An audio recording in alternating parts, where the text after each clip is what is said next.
All right, guys, week 5, VoD review, LCS. We're live on Twitch. This will now be on YouTube, and that's the stopping point. You see, we got live chatters. We'll be talking to them throughout the games. Let's take a look at what we saw this week. Shopify Rebellion versus IMT. A lot of Vern Prio this week. So everyone's, I mean, I do think Vern's good, but it's been interesting seeing the Vern reemerge, given that he didn't have a lot of changes. But he is a strong champ. Glad more teams are picking him up. All right, so Senadot core with a Vern, and then we have this. This is going to be a lot of Hui damage coming out. It's really tough to get on Hui in this comp. Like, you have to get through all this and then get to Hui. And it's, yeah, I actually like that a lot. I think that this comp build's really good for SR, and I think that the biggest difficulty for IMT is the fact that, I mean, both these carries are just range gated, right? So, like, so they banned Renekton, Udyr second rotation, the Varus, Tally, TF bans. I mean, the Tally TF, especially if you want to early pick Azir, is fine. I think Varus ban, fine. Ashe just fell through this draft. Wow. I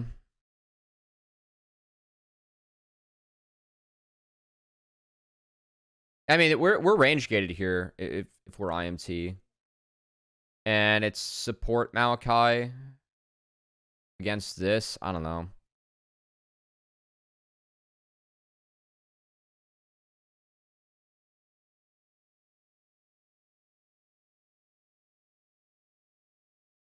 I didn't love this draft for IMT. Like, it's really tough to, like, your one hope is that this can, like, get ahead and get a lead on sides, and you can kind of use that to squeeze the map. It's like that this can win both sides, but you have options early game to support the Smolder. See, for me, though, like, if you're gonna Smolder, like, I think it's something we've been seeing a lot of with Smolder. You don't really need a lot more damage if you're playing Smolder. And I really like Smolder and Talia being paired. So I find it kind of interesting that IMT is taking away the Talia if Smolder is the plan. Because I think Talia, like, even though I get, like, Azir, you're setting up decent matchups for Azir. Maybe they thought SR, like, they probably don't think SR is going to first pick Smolder. I don't know. It ends up, like, being a very range-gated team, and one of the reasons that I like Talia a lot is that Talia brings a lot of things that Smolder needs, which is, like, mid-push, ability to help bot. Your damage is better early than later, where Smolder can kind of pick it up. And also, like, in the late-game fights, that Talia Unraveled Earth is really good for Smolder. Like, just the slow and, like, making it difficult to get on Smolder can really enable him to step up. So, yeah, I think if like, yeah. I don't love this opening. I feel like this doesn't exactly fit. I think the volley can support the Smolder. Azir has push. Like, for me, this is like, I don't know. Let's just watch the damn game. Let's see what's up. Let's watch the damn game. I don't get the... I think Talia is so OP. I swear, I watched this champ own every game in Challengers. All I do is just watch this champ own. Whoa. Why are we so pixelated? Oh, that's kind of weird.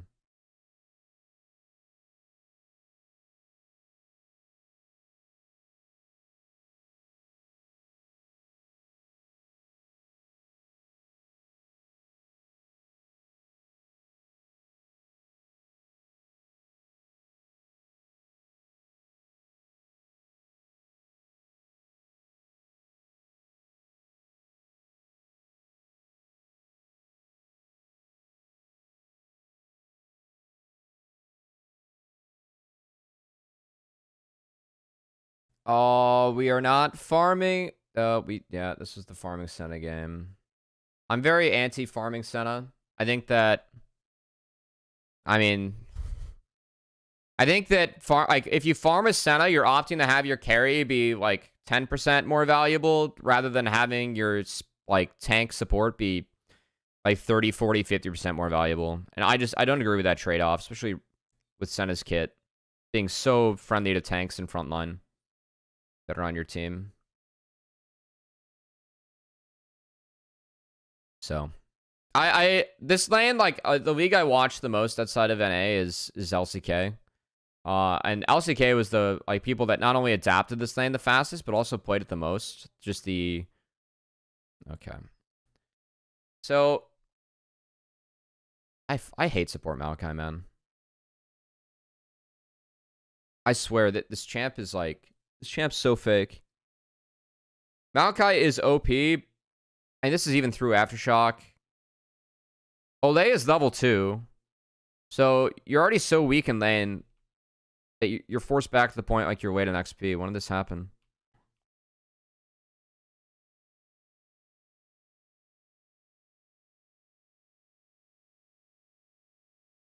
Damn. I mean, Olay dropped creep in here. He's level 2 when he should be level 3. So that hurts. Good opening from Boogie. I really think that Maokai is just so useless without like Aftershock is all your tankiness. And yeah, like Zeyzal follows it through there and they get a lot of damage down post Aftershock.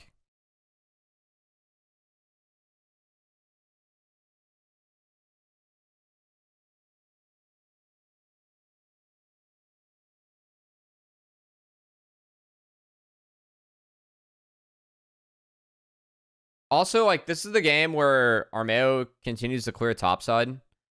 And I think that Smolder Maokai without jungle help is a losing scenario. I can understand that going top, you do, like, your one win con here. Like, I was talking about how in draft, I think Gnar opening up the map is something that's important for IMT in the mid game. And you can do that.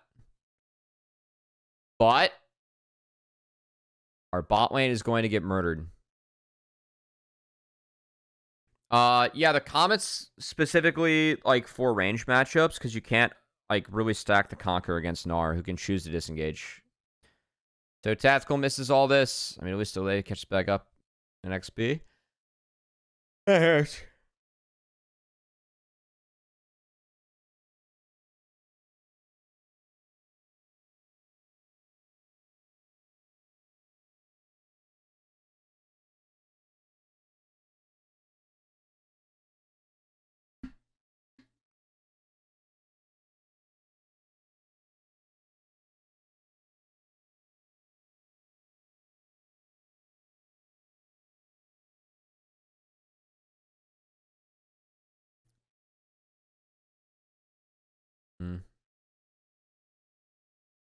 It's a pretty easy, like, basic game from SR at this point. I remember this one, because this is the game that, like, they just demolish bot lane, and then IMT almost comes back. Focus grubs, they seem powerful. I think first grubs are a little bit better than later grubs. It's still, like, dragons are important in bot meta. It's still bot meta.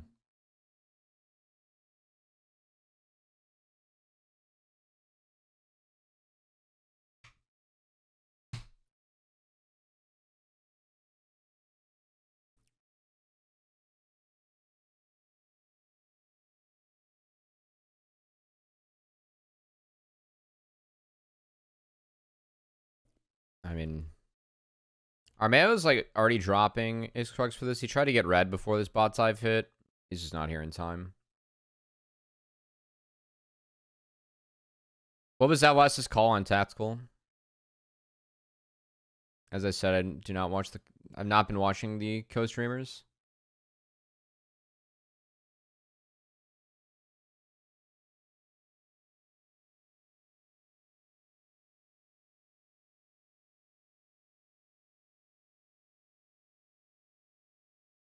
Oh, when he hit the 225? I mean, it came way too late. I think it was, like, they pulled Cage Roll and saying that, like, he's gonna hit it at, like, 26, 40 or something. I remember that.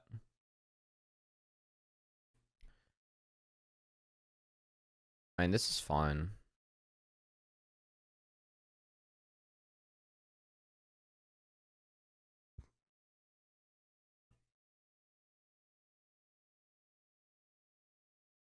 Dude.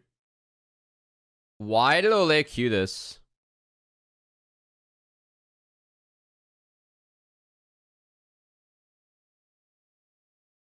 He took the kill and he pushed Boogie away. And, like, Insanity was already down Flash, so he's just dead. So I think it's really bad that Ole took that kill. It's just not necessary. And then they don't. Oh.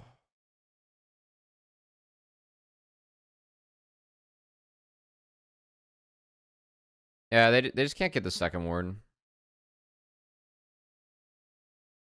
I think that control ward in the brush is kind of weird. Like, this play's over.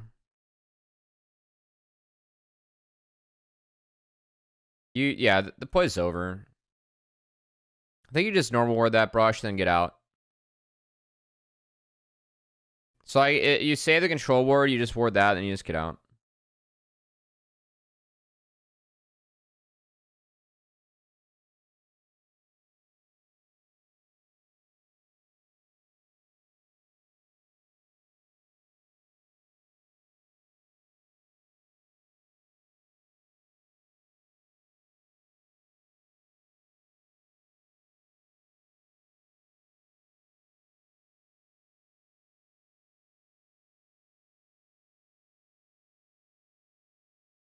Oh, Castle's up. I mean, that's okay this game. It's definitely not worth what bot lane is. Oh, we tried to backwards rang the cannon. That's lit.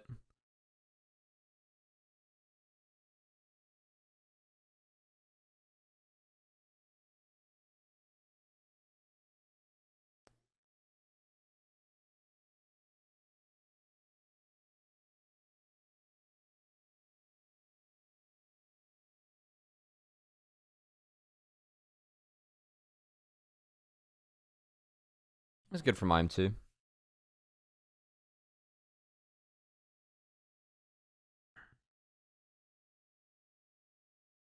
All right, that's good. That's really good. Like, buying Smolder 5 minutes is big, you know? I really feel like in Smolder games, that's how Dragon should be looked at. I mean, again, I think the biggest problem with this game is just, like, SR have such a range advantage.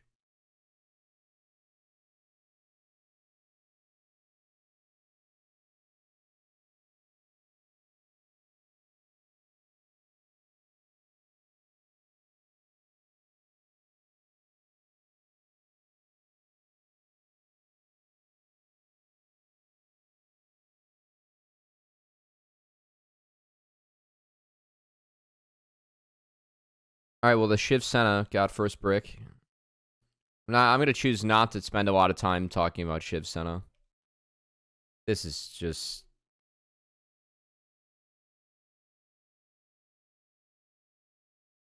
I mean, if we're tactical here... Can't we just walk into the pit and then E over the wall? Instead of just putting ourselves, like, in a just terrible spot. Like, regardless of, like... I mean, the vision for IMT does not support tactical standing here like this. And his tank's in the other side, so that's just bad.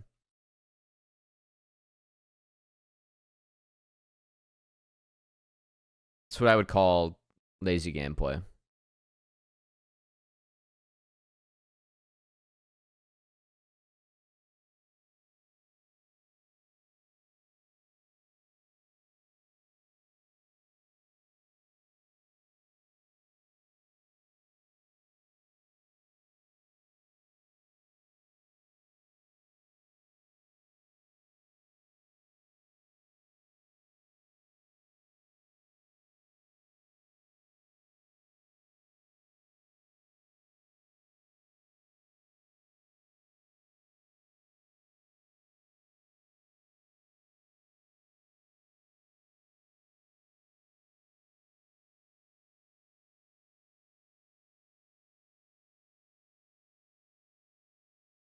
Nice. Turn off turret.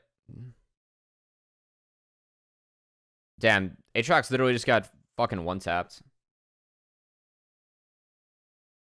I know some people are like, why the Thality Aatrox? I can somewhat see that too, given all the armor stacking that will be on IMT.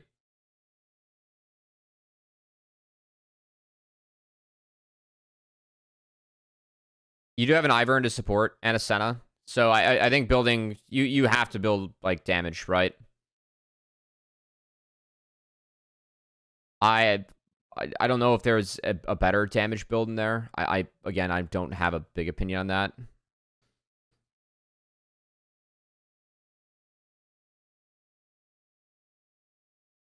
I don't know what people are advocating for instead of the Profane Hydra. And regardless, though, it is at least a 1k gold deficit now for IMT. That's, like, given how the bot lane went, that's not bad.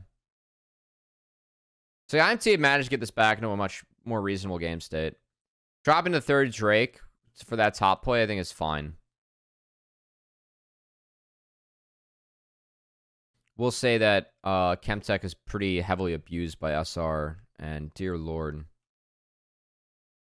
I mean, this is... Oh, no. Hang on, this needs to be studied. So Mask is coming to support bot invade. Everyone gets spotted. Mask started his recall on Vision. Completed it. And TP'd top. Oh, no. Alright, I mean, this is just IMT being split as a team, right? And this is a good call from SR, but this is bad. Like, I mean, we have 3 members here, and we're going to TP to catch this. We can TP at a time where we're going to have Dragon, like, TP up for the Dragon, right? But SR has this up. He's here. And then they already have fast track mid to bot, because they already took care of the mid wave. And it's a split recall. It's like, oh, man. Yeah, I mean, IMT just split on what to do. Unironically, I actually agree with Mask. In the sense that IMT should have been out of here. Armeo cannot play for these Krugs. Like, this is... Yeah, it's just no respect for mid. Now, the question is, would IMT want to fight right now? Which I think is still not the case. But, like, they are so fucked from this. And that is just a fucking donation of gold. Now, I think that the thing with IMT is that they can't play for anything topside either. Okay, I don't agree with Mask at all. You can't TP top. There are no turrets to play for. He just TP to catch the wave. And, like, I mean, regardless, I think that he can make that play if his team can get out. And I agree with him in the fact that, like, Armeo can't go for Krugs and Krugs not worth it. So you can end the play and redeploy on the map. But regardless, what IMT did was, like, 3 different ideas at once, right? We were trying to play for Krugs. We were trying to hit bot turret. We were seeding mid because we were TPing top to get that wave. Those are the 2 waves that you were playing on. And if you drop mid like that, then... Yeah, I mean, SR just gets a free play. So, that's bad.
All right.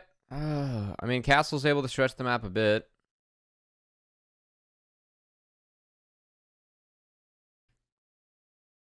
IMT are trying to play 3 lanes now. I think that like their sides are a bit better. I think that one of the ways that you can beat Hui and like why Hui is so strong right now is that like I mean Hui just does too much damage in team fights. It is too much, but if you get Hui in sides, it's very beatable. Oh, it's the first game.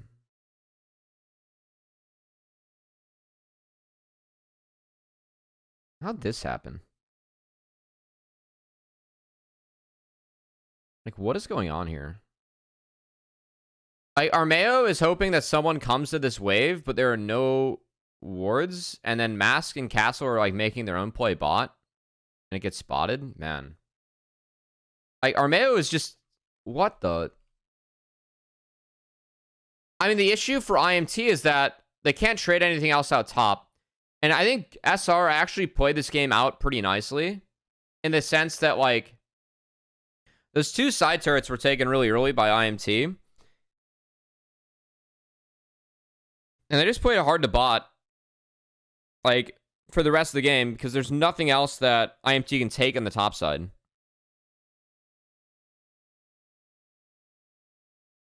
Like, that play is available and, like, decent from Armeo if you have turrets to take up there, right? Like, sneaking up into the brush and sending a solo laner up there while Dragon spawns to see if anyone gets a wave and, like, go for a kill is good. But even if that kill goes over, you only get the kill. You get nothing else.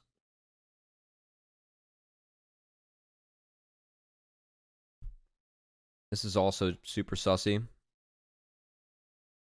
I mean...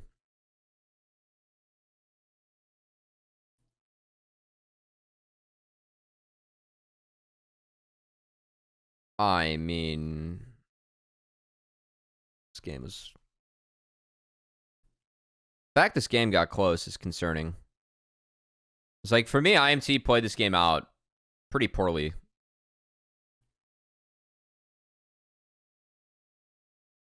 I mean, this... Why the fuck are we taking this, Boogie? Like, Zeyzal cannot follow up. He's in Narnia. Oh, man. Let's trade out junglers.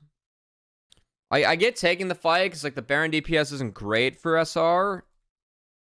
But Zeyzal is, like, holding that choke in the back brush. And Boogie just sends it. Yeah, Boogie had a 4-fun moment.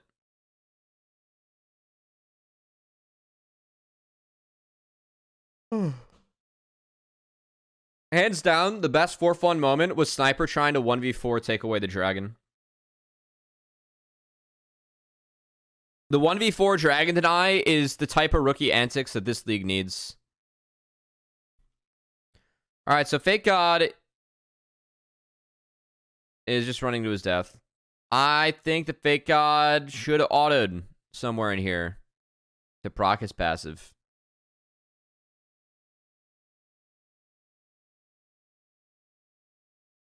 Because it might have bought some more time. Because now, in a game that's pretty over, Castle's able to TP in. And IMT is able to find a pretty good fight. Boogie is yet again in Narnia. I mean, he can't walk through Castle, but he gets really stuck. What's the player for Boogie?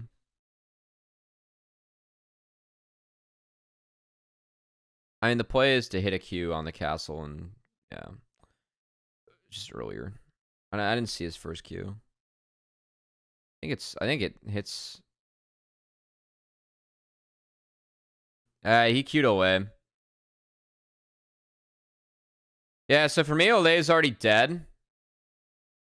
And I would Q Castle and try and get out. You could have Q'd Olay and taken it to try and sneak out. Get, like, around the wall.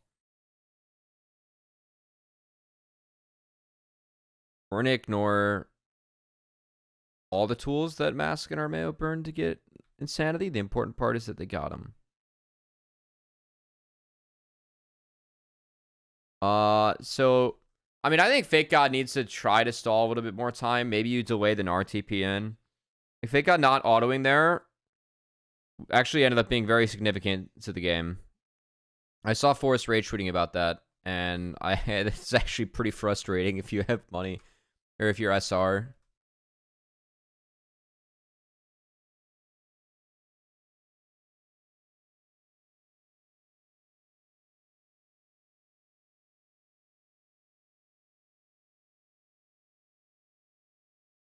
Now, this is the one perk of I am taking these turrets. So I can't push SR around up there.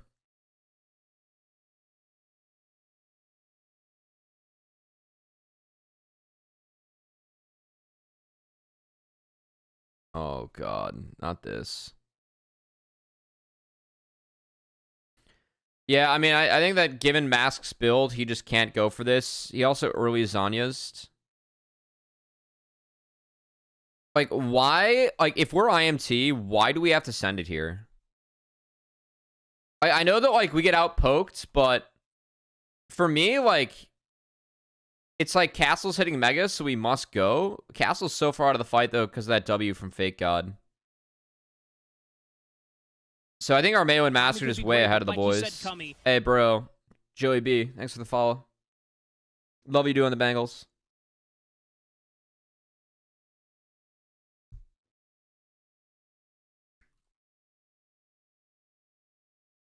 Does anyone in the fat, oh my god. Anyone in the chat know what I mean when I say Joey B glasses?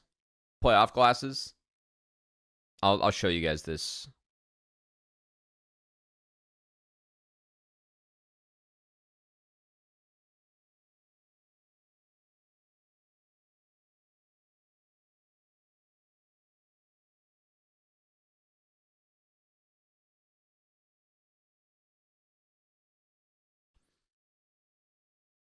What are we doing here?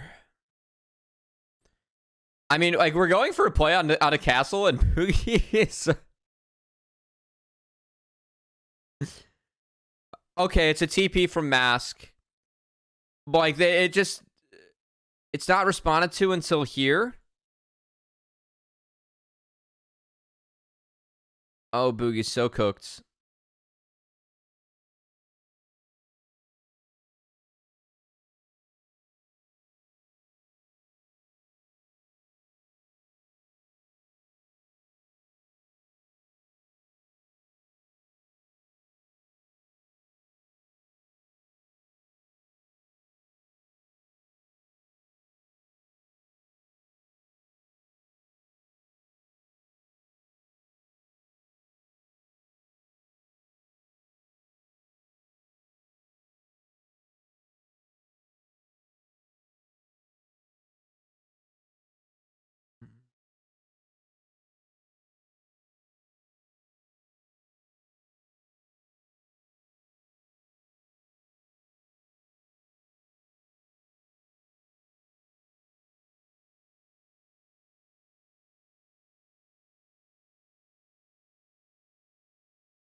Mm-hmm.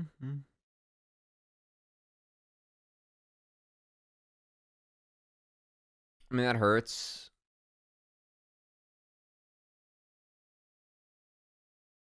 I mean, Chemtech Soul is way too good on SR. I think for me, like, that's the big issue of this game is that Smolder can't get in range of stuff, and Chemtech Soul gives like like your Ivern, not Senna.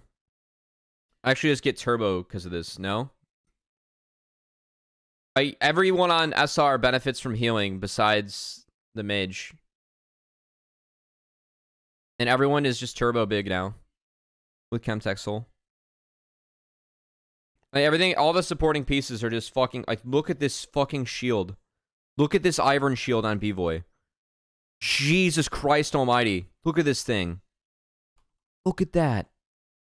Plus the Hui shield? Okay, Hui does benefit from this, because of course he has a fucking shield in his godforsaken kit. God damn it. What the fuck?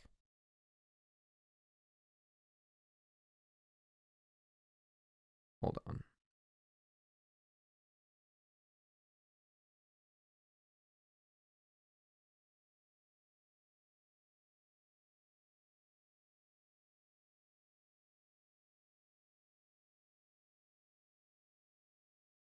You gain... Oh, no, it's damage reduction. Oh, I'm fucking trolling.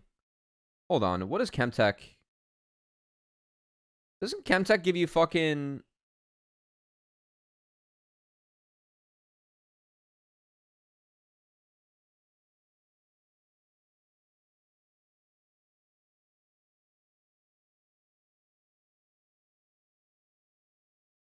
Oh, no, yeah, okay, that's right. So they've... Okay, it's not the soul. It's these things. My bad. That's bad. But they have 3 of them. So they have 18% heal and shield power. So the Ivern and E's are juiced by 18%. Senecus, 18% juiced. Not W, 18% juiced. That's ridiculous. Aatrox healing plus 18%. That's nuts. That's actually real. Okay, that's... Yeah, not the soul. I'm a dumbass. The soul plays really well on that, though. If you're low health with shields. I mean, 1k health with a 600 shield and benefit with an extra 11% damage and tenacity. Or damage reduction as well. You get tenacity from the fucking dragon buff itself.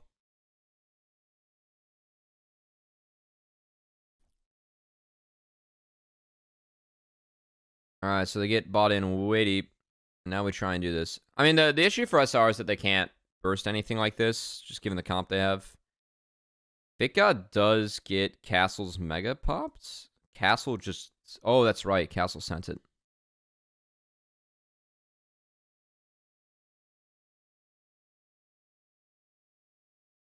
Yeah, I mean, I just think that it's way too juiced at this point. I thought Fake God played this fight nicely.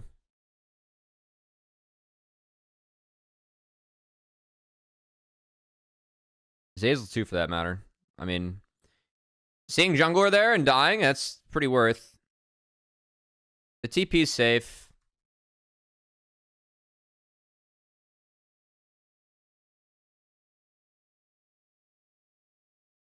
And that's game. I think the big thing about this game is that the Smolder just gets outranged, you know? Like, that's... I know that, like, some people were talking about Smolder and, like, how strong the late game is. I mean, yeah, Smolder late game is really strong. And the Q, like, extended range does get pretty big, but you're playing against fucking Hui Senna. And then not Ivern, too. It's just really tough to interact with that, so... I ended up liking this comp from SR. Hui did a lot of damage. Next game. Alright, this was a little bit of a draft capper, I must say. So Not's first picked here by C9, which... I mean, the return of first pick Not is kind of crazy for me. Mostly because I think the answer to this is if you see the Not, I think that on this side, you should send a Kench. Like, I think that's the answer. And what you're going to get back is a fucking Varus, which does beat it. And that's where I kind of think that there was an oops. Is I don't know why FlyQuest banned out Ahri and Akali.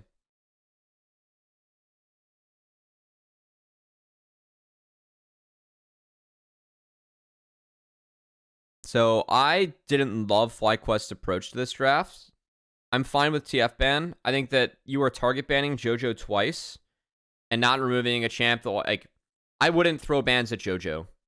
They don't want to let them play assassins. I don't know what C9's doing in scrims to FlyQuest, but I think that each time I've seen these guys play, like... I mean, game 1 was they got bot tiffed. They're trying to make sure that they can bot tiff again. I don't know. I think Senna Not's just really, really strong. We go double marksman and a Karma into it. This is a pretty wild opening.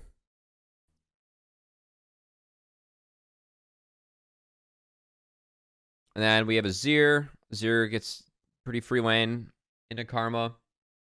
But again, like, if we're playing Karma, like, banning out 2 assassins, I don't know. Seems like a very heavy investment to pick Karma. And we give up a really strong core to C9. And then jungle bans, protect the Maokai. Renekton in Italy is Chad.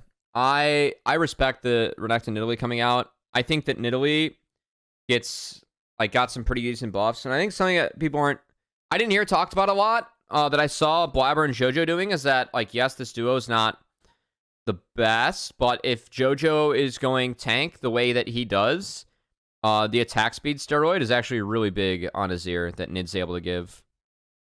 And yeah, I mean, you don't build Nashers, but if you have Leandries and Abyssal Mask and you're on an Azir and you give him an attack speed steroid as he jumps in, that's pretty nice. I really like this draft. I think FlyQuest get kind of outranged. They lose top pretty hard, which is they pretty much have to win bot into a lane that is meant to be immovable.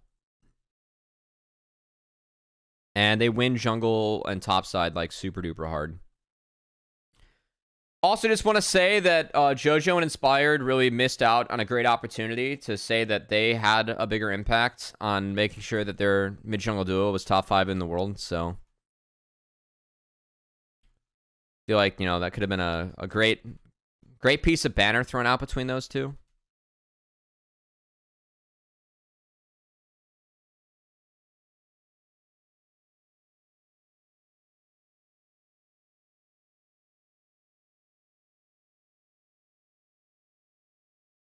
All right, so FlyQuest, they have a very strong level 1. They're going to use it. They do not find the ward. So they didn't bring a sweep. Busio did go back to get a sweep. But it's still spotted, and Blabber's just going to trade it out. So it's split map. Top side. Sad game. Yeah, I really like C9's draft. Level 1 for Masu Busio did not go that well. I didn't exactly see. Oh, they went all the way around? Wow, that's pretty big. So they don't get to start in this lane with that opener. I don't like that. I think you gotta start in lane here if you're gonna play the Varus Ashe. I know Inspired, yeah. I mean, this game gets really fucked. So, Inspired's down a camp, and therefore down a level.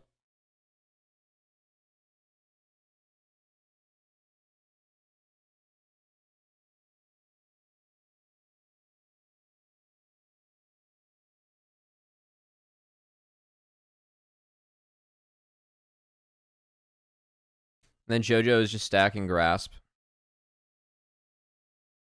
Senna's starting to stack some souls. Look, we have a farming Naut. Senna took some farm because Naut couldn't get access to it early. That's revolutionary. I wonder if anyone's ever thought of that. LCK definitely hasn't.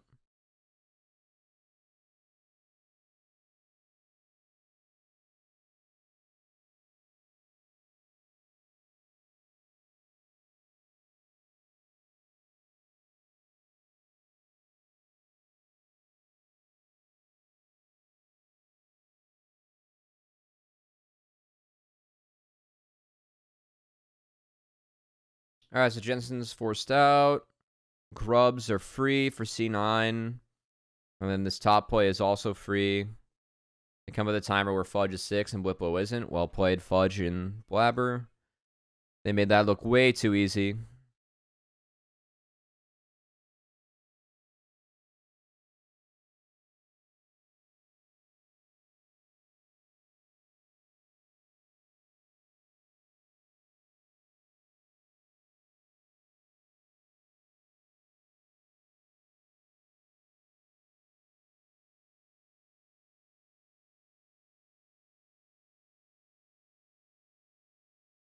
Didn't show up, especially compared to their game 2. I mean, it's hard for them to show up.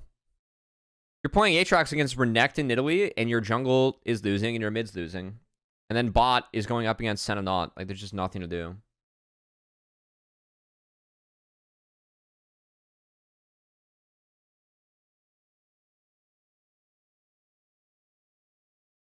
By the way, if that's not Tank Azir, JoJo has 200 less health here already at this point of the game. Cry, you can cry. Yeah, you can cry. Glad I bought those grand finals tickets. C9 are back, baby. Dude, I don't know if C9's back or not. This game was really good for them. I think their draft was like very advantageous. This was I mean, like that's a lucky play, like for FlyQuest, right? That's the kind of shit they need to happen to actually win topside. You feel it? I'm glad the fandom's feeling it. This was good tape for C9. I think jury's still out on a couple things.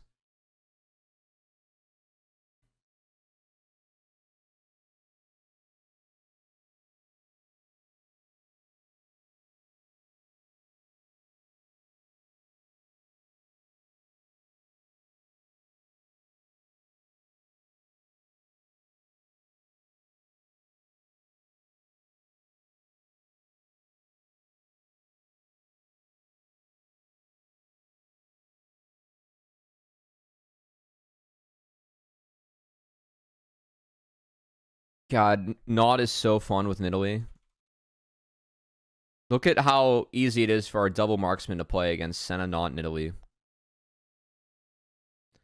C9's game versus TL was sus. Yeah.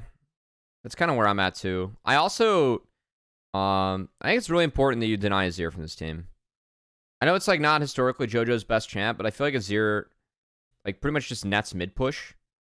And if I'm playing against C9, I actually kind of like want to get mid push against JoJo, which I know is tough because he's JoJo, but I think Azir opens up a lot of options for C9.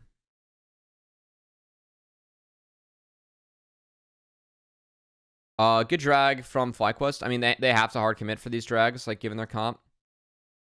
And then nice play from Fudge and Blabber on the top side. I don't know if Bwipo's wave, given the dragon being taken, can be here.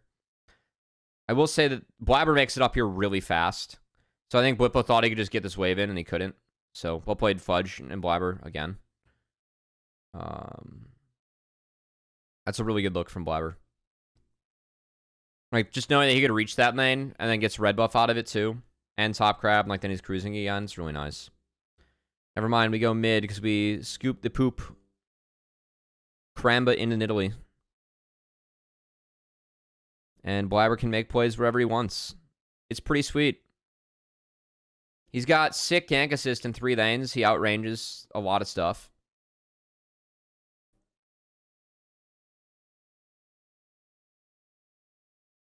It was definitely a good Nidalee angle. I really respect C9 and Blabber pulling this one out. I think it was a really good look.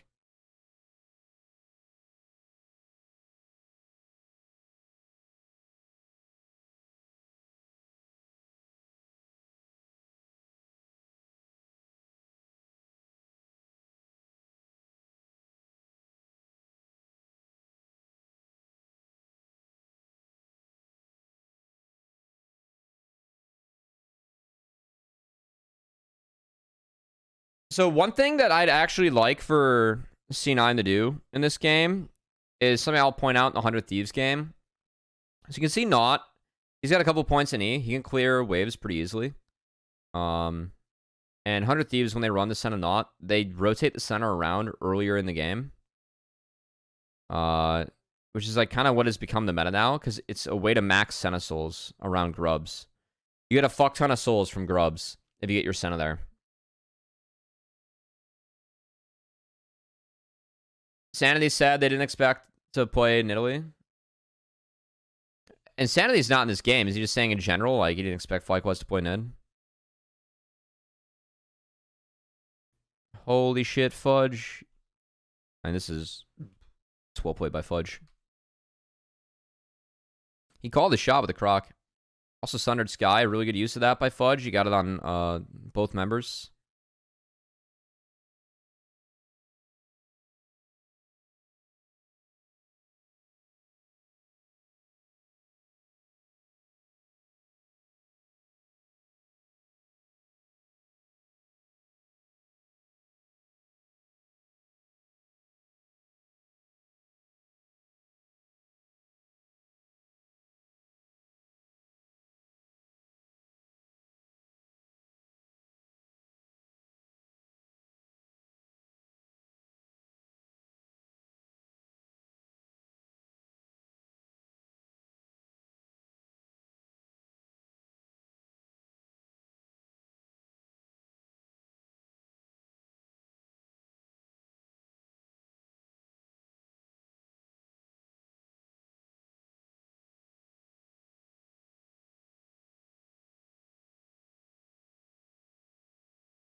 Mm-hmm.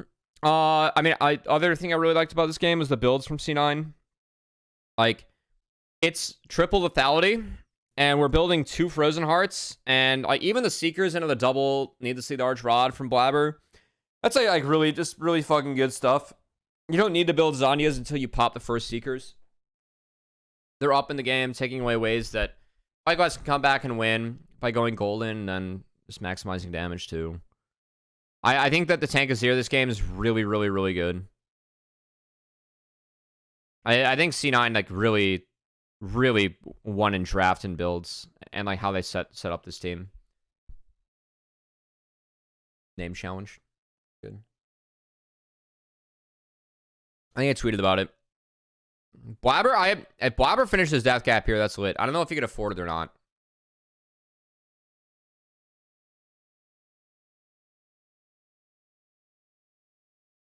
Either way, though, 120 AP, rather nice on Italy, especially with the Lichbane. You get an extra AP ratio.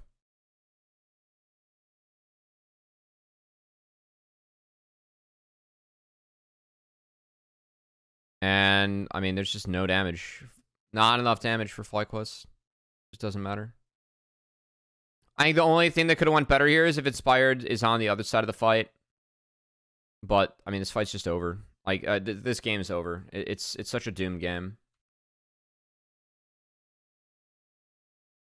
That or hashtag copium. I mean, regardless, it's a good look for C9, you know? That's why it's tough having 14 games in the season sometimes. This is one of the most one-sided games that I saw, though, in terms of, like, draft and gameplay. And it's against a good team in FlyQuest, right? So, I think it's a, you know, really good look for C9. Hey, Camcom, how are you doing?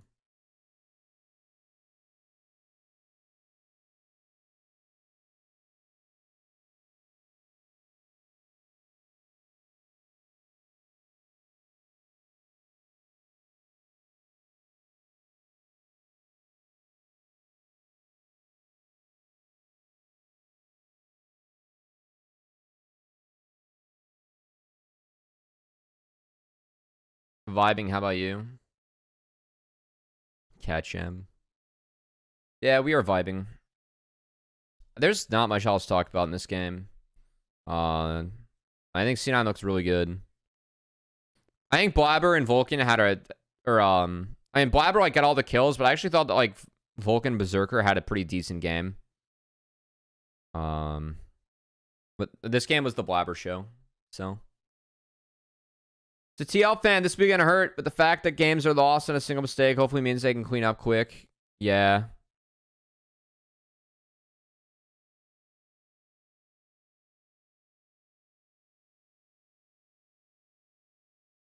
I'm kind of interested to look at the TL tape. I'll be honest, the games from yesterday are a little bit of a blur. All my friends back home, they all picked up Helldivers. And I'm playing Helldivers with some of my friends here and some of my friends back home, and they've been meeting each other a little bit too, which is selfishly very fun for me. So we played some Helldivers yesterday while we had LCS on, so. Challenge their bot lane to see how good they were. Wait, the like this draft? I mean, whenever you pick Varus Ashe, you're challenging the enemy bot lane to see how good they are. Don't get me wrong. Busio, Masu, for me, they get the double marksman pass. These guys can play double marksman if they want. Like, I think Busio is like definitely... Busio has shown that he has hands, right? I'm always confident in Busio's hands.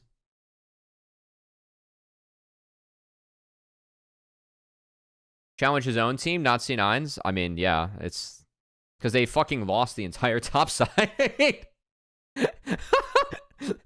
their top side cannot win in draft, man. They're just gonna see how good their bot lane is. Hell yeah.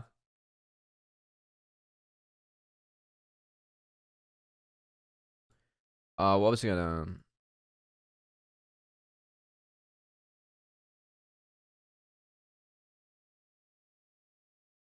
All right, next game. More Senna not. Oh, this is the fucking Thanos Nautilus game. This game was goofy. This game was really goofy.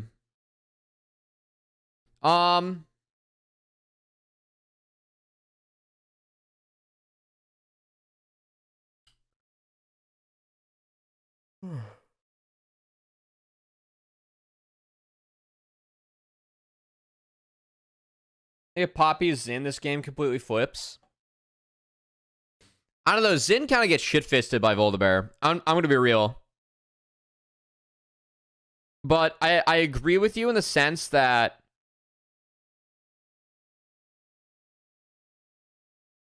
I mean, my answer is I think what I'll give NRG credit for, or even Trundle, I would be down for Trundle this game. I think Trundle actually helps a lot. I think it's a good call, Pacemaker. It's like, for me, Poppy can kind of stuff like these picks, kind of, but I don't love Poppy this game. I think you pick Poppy because you're really trying to win mid. And I do think Azir is really important to this game. You have Kasante Seraphine pieces on the side, so like, for me, it's like, this game is a lot about the Azir, and if Azir is like, able to do damage, because Azir interacts pretty well with this team. Like, Naught's a little bit tough for you, and outside of that, you have scoop targets. You can win the lane against Ahri.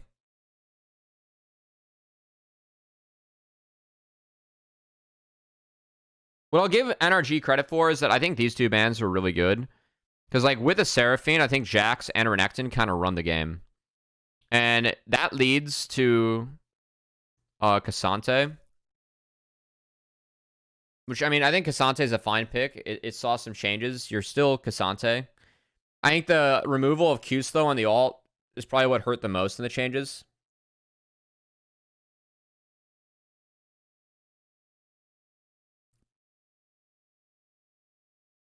I mean, unironically, I'm kind of down for Gnar here.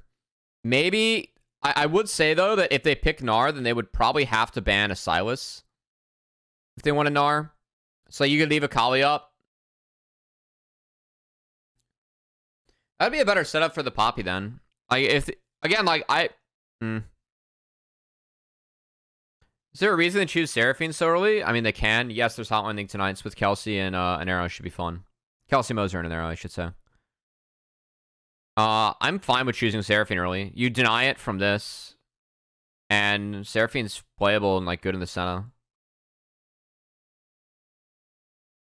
I think like what ends up happening is that this game does get pretty messy, and TL just lacks damage.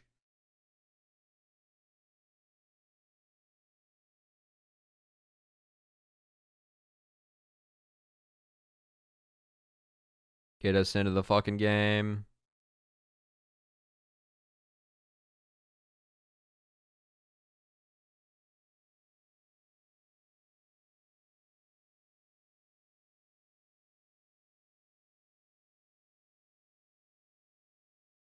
Whoops.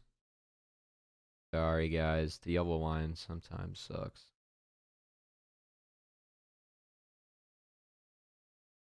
There we go. Oh, I love this song. The guitar kick on this song is so good. Alright, so we have scouting wards for... None for TL. TL's level 1's not good, so... Then we have the double Doran's start, which is lit for NRG. This is very good.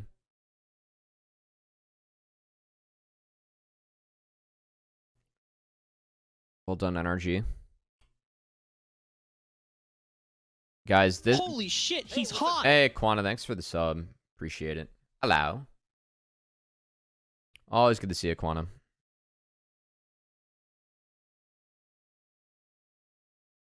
My father, only son. Palafox went DMAT. I wonder it with the REQ changes. If you DMAT, can you hit the level like a level 5 breakpoint to clear backline? Actually, what's yeah, that's a lot of damage. Oh yeah, so the Q base. Okay, I'm still pretty against Ahri. I think she's just too charm reliant. I do think that Naught's good setup though for Ahri. I mean, as always, but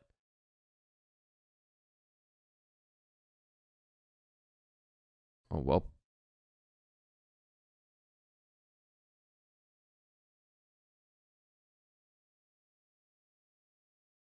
Dude, core getting up here is crazy. This is why you early pick Seraphine. Because you can weak side bot, and then we just get a freebie on the Doko. That's really well done from core. This skill shot, I can't necessarily do a lot for the team. Yeah. I just think like you need setup for it. I mean, that's a great run from core. The fucking core special. Go top. I think the recovery, though, from energy is really good. And I think this is what more people should be doing with Senna.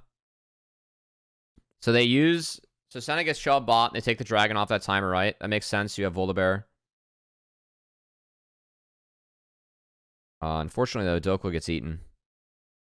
So Senna is chilling mid. And they send Hui to solo bot. And now Core's late on this rotation.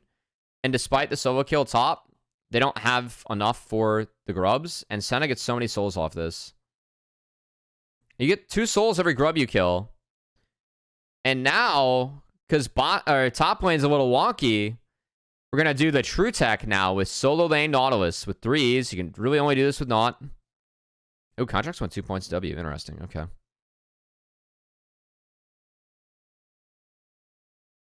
And we're just going to gank Impact. We got Yawn's TP out, which is massive. This is a mistake from Yawn. Like, I know Umti's on this side of the map. He gets cold feet. Regardless, I think that you have to kind of let Impact fend for himself. And Yawn, like, starves himself a lot for this. Like, Umti's feasting on the map right now. If Yawn TP'd bot, he'd be feasting as well. And Impact, I think they can't dive him no matter what. This is standard, though. We have seen this. The Senna shift top. We've seen this. And, like, Senna loves her melee matchups, you know?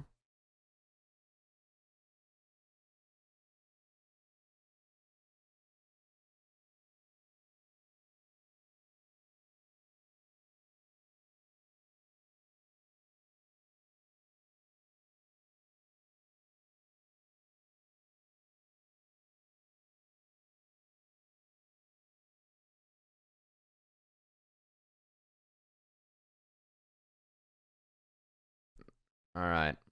I mean, this is... That extra walk-up from FBI was very troll. He already got the soul on core, so he gets eaten for that. And then contracts kind of one-way trips it in. It's a nice hammer from MT. That's like guaranteed to hit, though. I mean, you can frame perfect that. Palafox just barely not able to get impact. And ultimately, APA, he does make it here.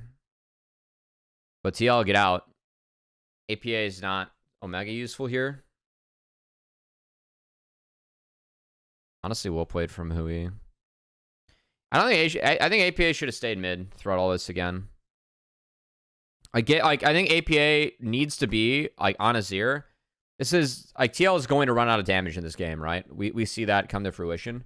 I think TL like APA needs to play a little bit more selfishly for himself in that instance. Like they already picked up a kill. If he's able to stay mid and get Nashers on an earlier timer, get some damage on an earlier timer, then I think APA is in better shape for what the comp needs this game. Because TL needs APA to be able to do damage in this comp. So just walking up here, like, fight was kind of over once Hui TP's in because they have numbers. And like once he gets back after the Keeper's Verdict, it's tough for TL to play.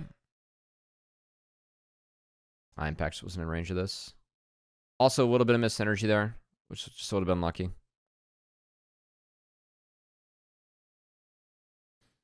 Yeah, after all this, you can see Doko's like back to being up in CS. Yes, Impact, he's 301, he's beasting, but...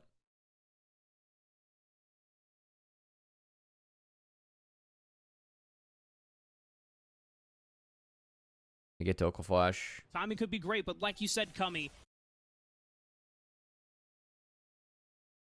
IAB, Dala H. Thanks for the follow. Hello. Yeah, I mean, it's 100% possible. Senna was showing. Senna Seraphine's for sure a thing. I think that the Knot right now is the most popular combo, as we see Doklo just get the treatment yet again. This is the real reason why Doklo picked Vayne yesterday. He didn't get to play the game, and he just wanted to make sure another top laner didn't get to play the game, so he picked Vayne. So he did it honorably, so he picks Vayne and plays the 1v1. Instead of dishonorably, where it's 3v1s. Supports up top.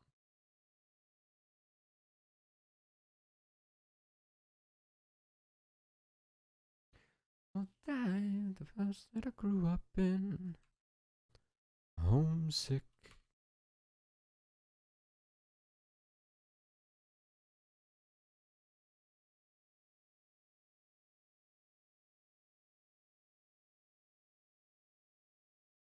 When did APA lose his flash?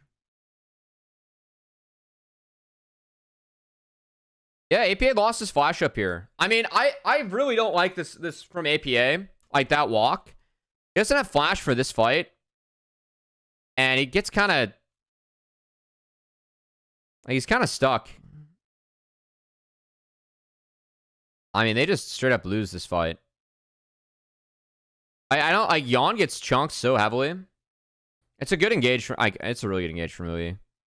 The explosive blast cone and the finding the Seraphine is so good. Contracts gets a stun off on APA. I mean, this fight's way too good for NRG. It's a really, really good fight from NRG. I think, like, that's a really good look from Hui. That's tough. I mean, like, APA, again, though, like, if he doesn't go to that top play, he has flash for this. It's a big deal. But finding Yawn, that fight's really hard for TL. Messed up his landing his Vayne low-key. Oh, no, he for sure did. But that's fine. They won the game in the end, you know.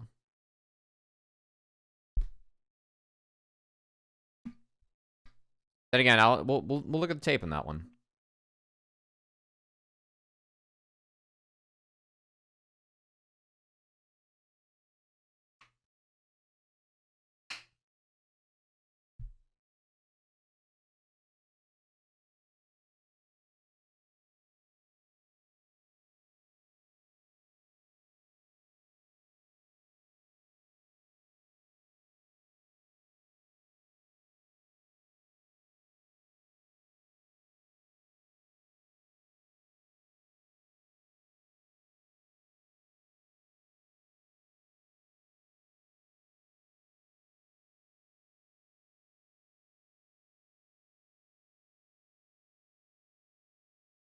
This fight ends up being a lot better because APA is able to auto, you know?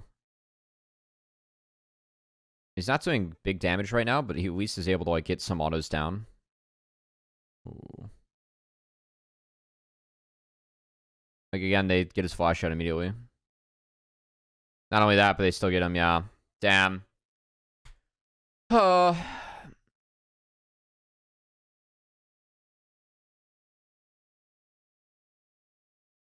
God, it's ridiculous how big this Nautilus is.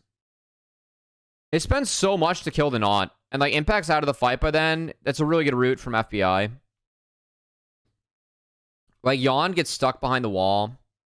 And I really like how Energy shifted the fight. Like, they split TL here.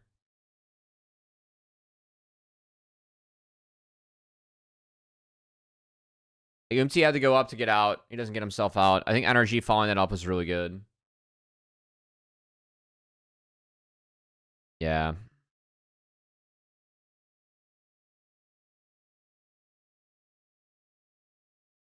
And it's good lockdown on the bear in the back half here. That's a good save from TL, but still. I think the way that NRG split that fight was really good. I think that...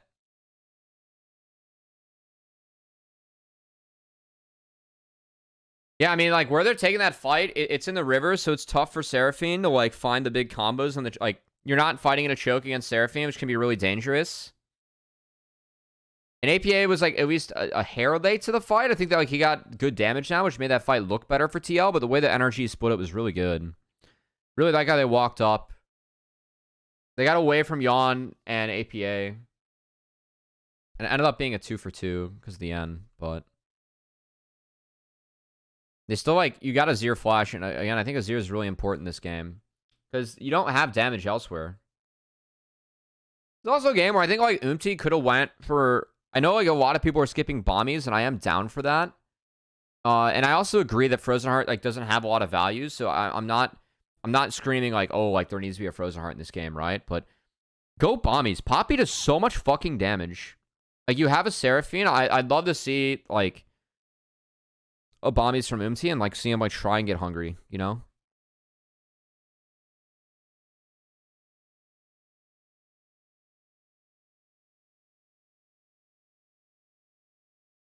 Like, I don't know, like, how much a Sunfire Cape makes a difference. They already have plenty of magic damage, but when you have Seraphine, you keep your front line alive, you know? It sounds good to me.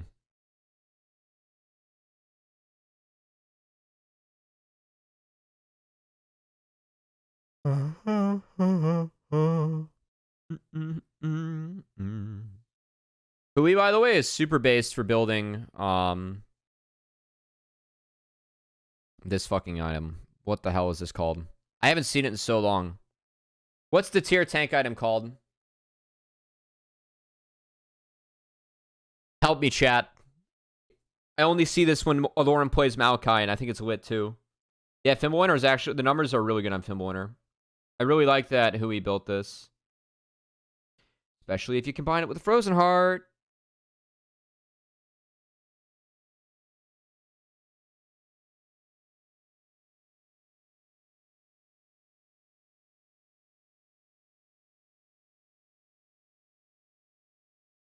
I think Trundle feels kind of ass in the Senna Ari, but I do think that Trundle, like, would have been nice this game.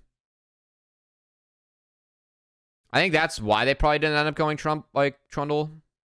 But I mean, this Senna damage is fucking disgusting. Look at how much damage Senna's doing here.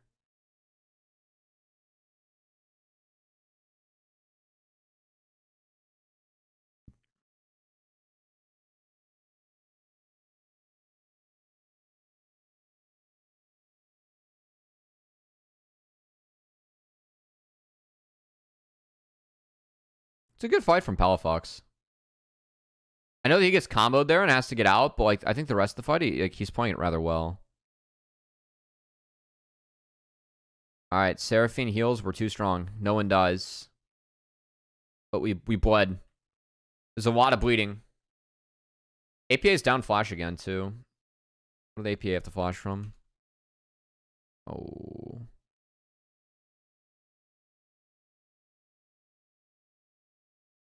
I don't know if APA has to flash there.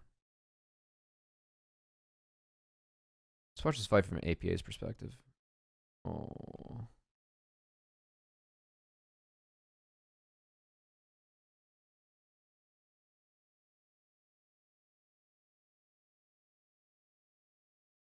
I mean, they don't really damage Shui. Like, he's getting damage down on Doklo, but Doklo's never going to be killable from there, right? So you're just keeping him out of the fight.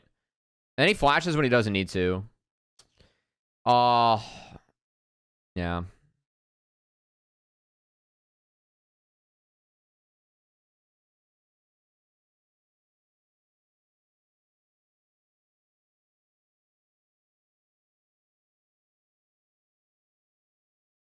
I don't think he needed the flash there. It's the game where TL could have won. I mean, I think TL could have won the C9 game more so than this one.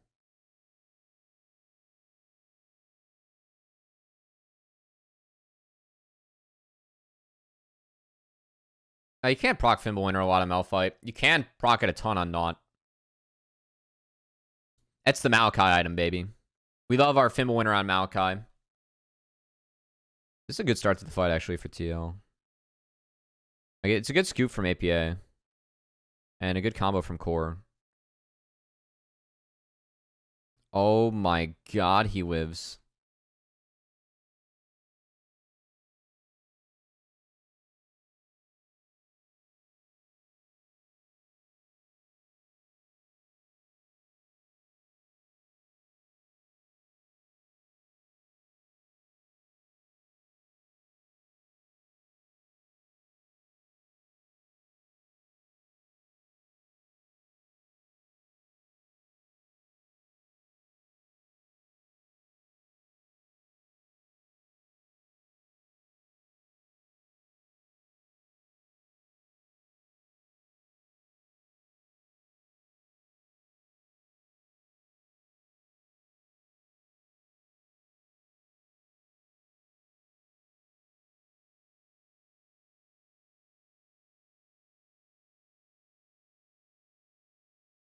That's a nice... This is well played by Umti. Umti's hiding here.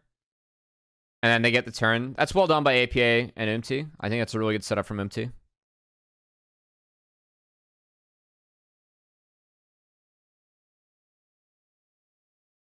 It's good. And the TL are going to take a fight right after. Core flashes. They can find the combo. Contracts gets out.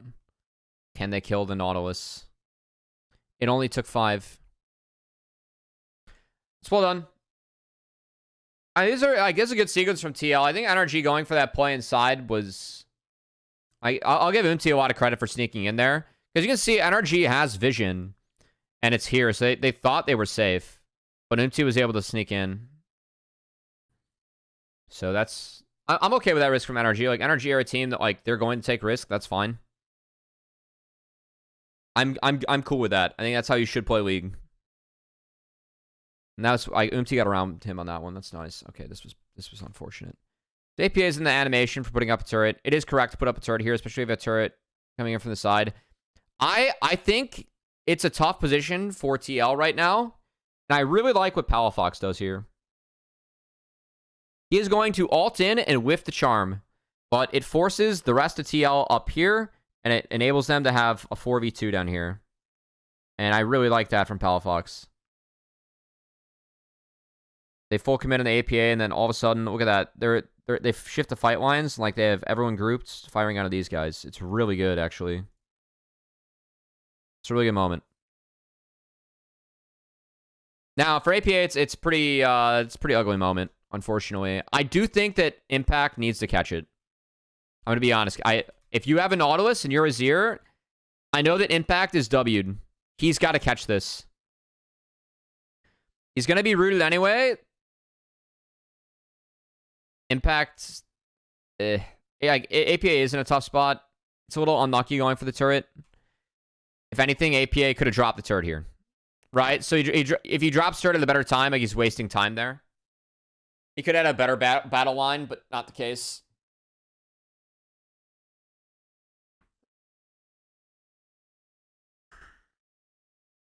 So, Hui catches him. It was a big game from Hui.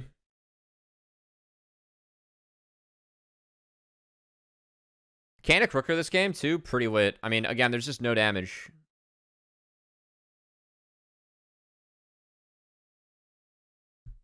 The one source of damage is Azir, and you're removing Azir early in all these fights. It's good. I mean, that's good. I think that there are improvements that could have been made here by TL, but I think that, like, some of the theory that NRG has going on in this game is solid. And it's a good recovery from the top side. I think they use Senna really well. I would continue to ban Senna from this team. I think that NRG, to me, have proved that they are, like, one of the best set of teams we have in LCS. I think this champion's fucking garbage. I think most people in my chat have heard my tirade against Senna. This is just, like, one of the most illegal kits in the game. It's so fucking illegal, the fact they gave a champion this kit.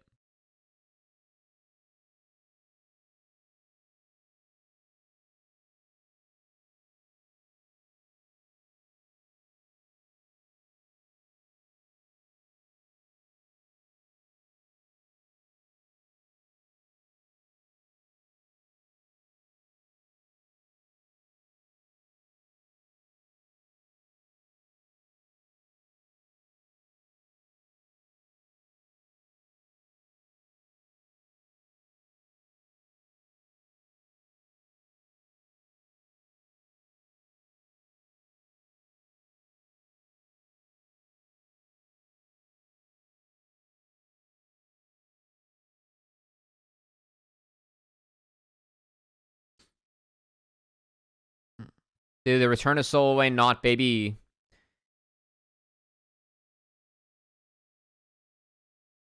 Solo Lane not returns. Holy shit. This is funny. Guys, we need to get Lordo back in the LCS playing top lane Nautilus tomorrow. By the way, the Fimbulwinter value this fight goes so hard. I think that's his third Fimbulwinter shield. Get Lordo back. Dude, I coached in the meta I think one of the first splits I coached was like season 5, 6. And that's when top Nautilus like was in its prime. And my top laner was so good at Nautilus, and I loved it forever. We played not Zach Cassio. And that shit was disgusting. Because you just hold people in place to either be scooped up by Zach or just be gunned down by Cassio. And or it was brilliant. The triple magic damage did not matter. Don't worry about it. It was tank meta every game one late.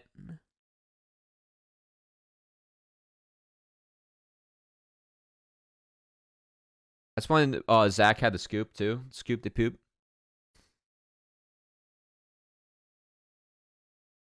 Not Cass was gross.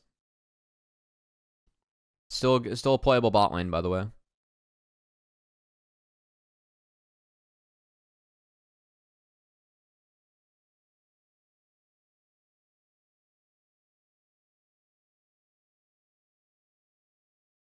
All right. I mean, this game is really not interesting to me anymore, guys. Like, look at how much damage NRG doesn't take. They're going up against the Seraphine comp, and it doesn't matter. Look, bro, fuck this champion. Look at this. What the fuck?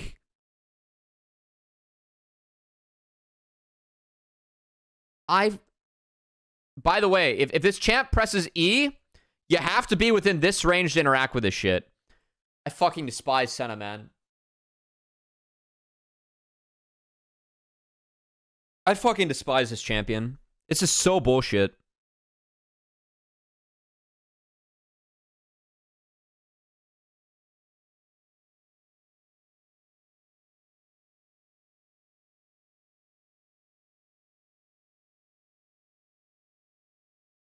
$86 CS this game doing that damage, guys. Meanwhile, our Nautilus can, you know, tank up a team of 5. This team of 5 for like 4 seconds alone and drop half his health. And we still have teams playing Farming Senna. We're still playing Farming Senna sometimes, guys. No. No.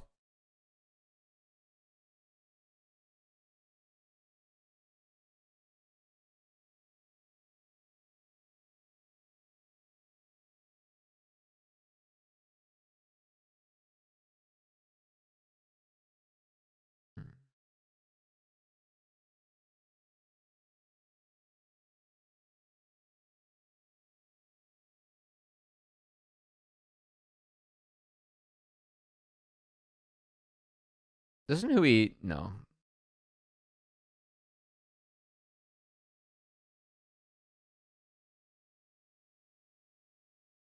This game's not interesting to me. Yeah, we just alt APA and no one can do any damage.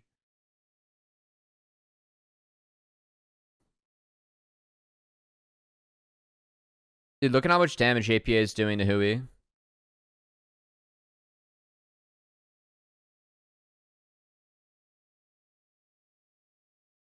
Another Chemtexel. A good fight from TL, honestly.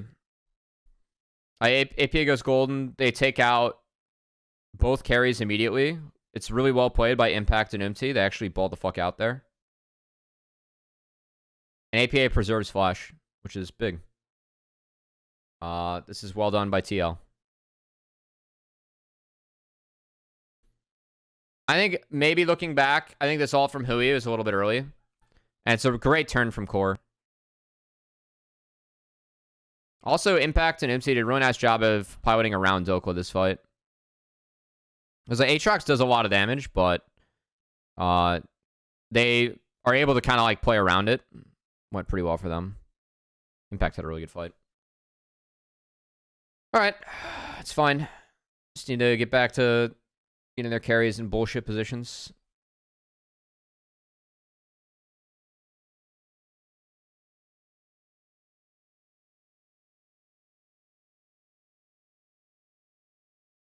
Oh my god. Fimbulwinter is so OP. Triple Chemtech Soul too is so nice. God damn. Or triple Chemtech Drake. Dude, I'm telling you guys, Chemtech is so fucking slept on. Some of these games, you get Chemtech, and it just wins you the game. I swear to God. If you have an Aatrox and you get 3 Chemtechs, holy shit.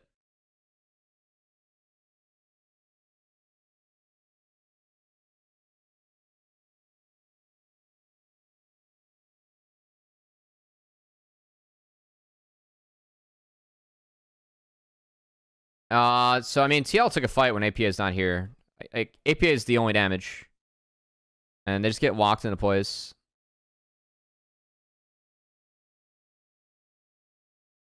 I mean, this is the fucking Chemtech Aatrox, guys. Dokla had to get his ass pounded for the first 15 minutes of the game. And then he rolls the right dragon, and they fist. APA wasn't there. He's DPS. GG's. All right, last game. Get one game. More Senna. All right. We're denying Senna not. Excellent. Good marksmen are banned. Senna's through. Yeah, you got to take Senna here. Trundle, Kindred, Graves, or Wukong saves that draft for TL. I think it's really tough to play Wukong, even if I fucking love Wukong. I also think it's kind of hard to... I think Kindred, you can make an argument for. It's not exactly an Oomty champ. I'm down for Trundle in that game, actually. I'm super down for Trundle.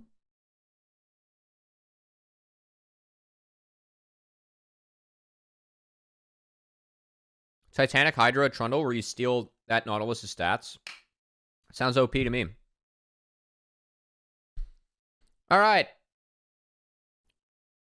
Senna, Kench, Renekton, Trundle, and Ahway. All the strong marksmen are gone, so we get Priopic and Senna. And then we take Nautilus, Talia, and Smolder. I will say again, I like this. I feel like this is good.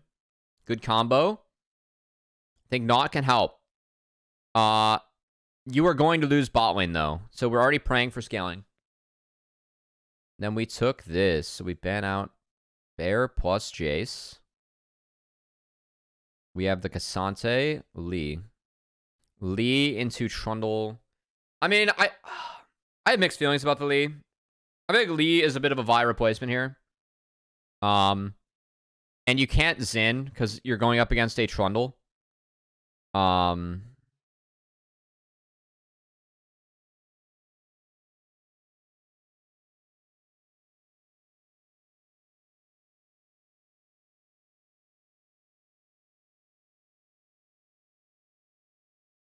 It's fine. It's fine. It's fine. Oh, why are you Cubby XX? What does that mean? Why is my name Cubby? We want the origin story. Oh, yeah. Oh, why the XX on the end? Because Cubby and Cubby X were both taken.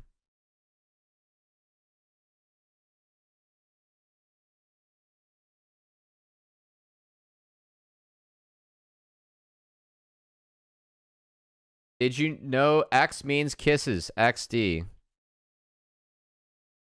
Oh, no.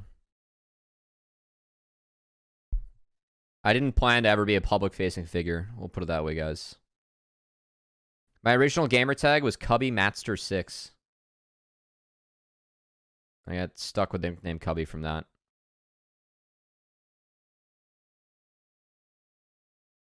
I will say that Hui is really good into Talia. Like, people widely consider Hui a counter to Talia and, like, one of the better answers. So this, I mean, this does give just straight up 2 winning lanes over to 100 Thieves. And top's also winning. So, like, we're in a draft right now where Dig is down 3 lanes. And they have Lee to, like, try and save it from the jungle. I think it's a hard game. Also, this game, I really like how 100 Thieves use Meech in this game. Meech, for me, is actually like one of the best Sennas. Look at how Meech and Ayla played this, like, this fucking lane. It's so unplayable for Dig. That's a soul. We get a second soul. We're at 2 for Meech. We set up both. They started shields, so we can just free auto. He doesn't care. He's just stacking up the souls. That's 4. That's 5. Now the creeps are dying. That's 6, 7. Like, holy shit, guys. He's halfway to the first breakpoint and the first 2 waves. That's ridiculous.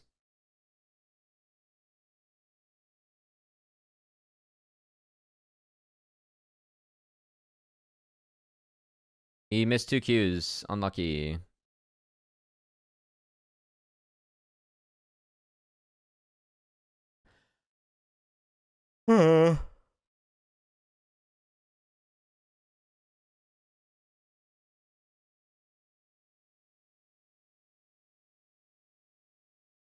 Nice. Both junglers skip Krugs.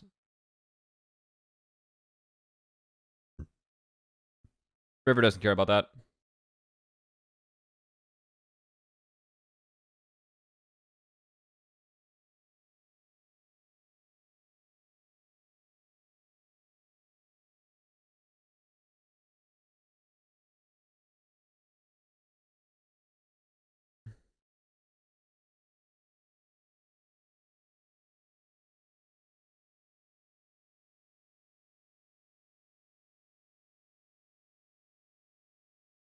So XU went for bot crap. I actually don't know if XU is base.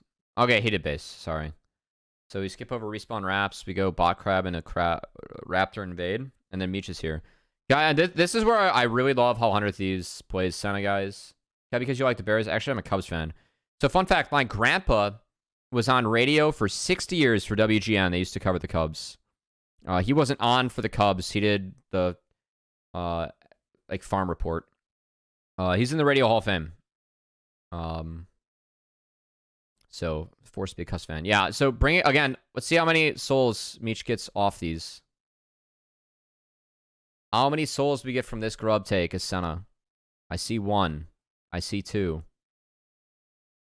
I see 3, 4.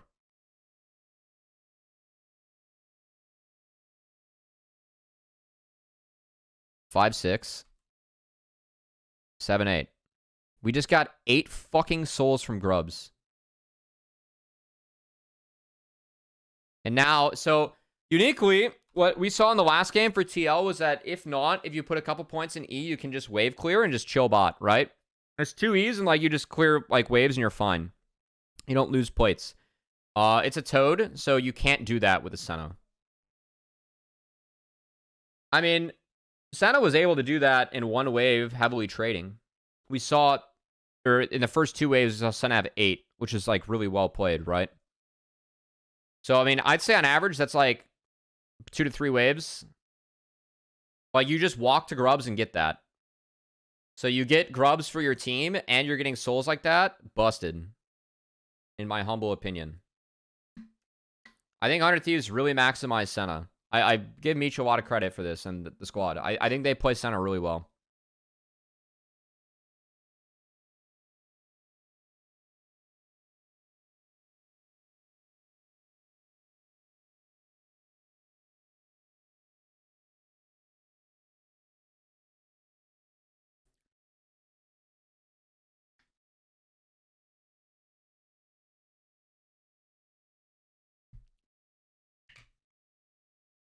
He's at 28 right now.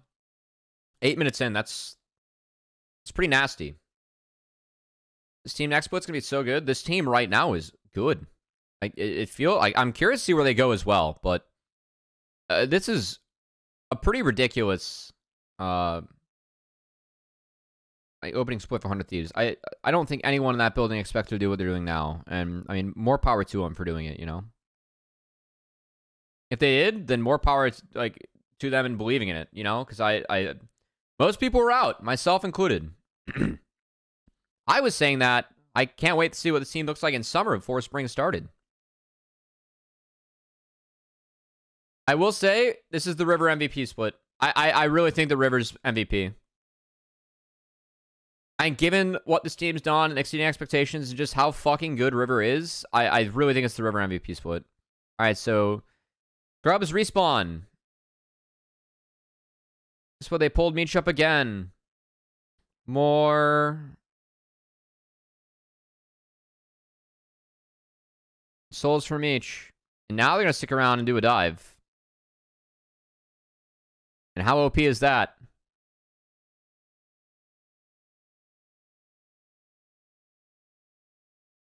I love Quid. I think that JoJo is a better mid laner than Quid. And I don't think there's a lot of arguing that. I think jungle is the most stacked role in LCS, and there are good arguments that River is the best player in that role. I don't know how many arguments you have that Quid's the best player in his role. And for me, mid's weaker than jungle. I think this split, River, like, this is the River split for me. As I cast or curse him and he gets boomed. I mean, it's just Twee and not combo. It's fine. They get it over to Tomo. It's really good. The boom boom damage from play is decent, but this is a good play from Tig. This is greedy from River. And the double TP is nice. Definitely something clever you can do with TP on Smolder. Yeah. Like, for me, that kind of is, like, that matters in MVP, right?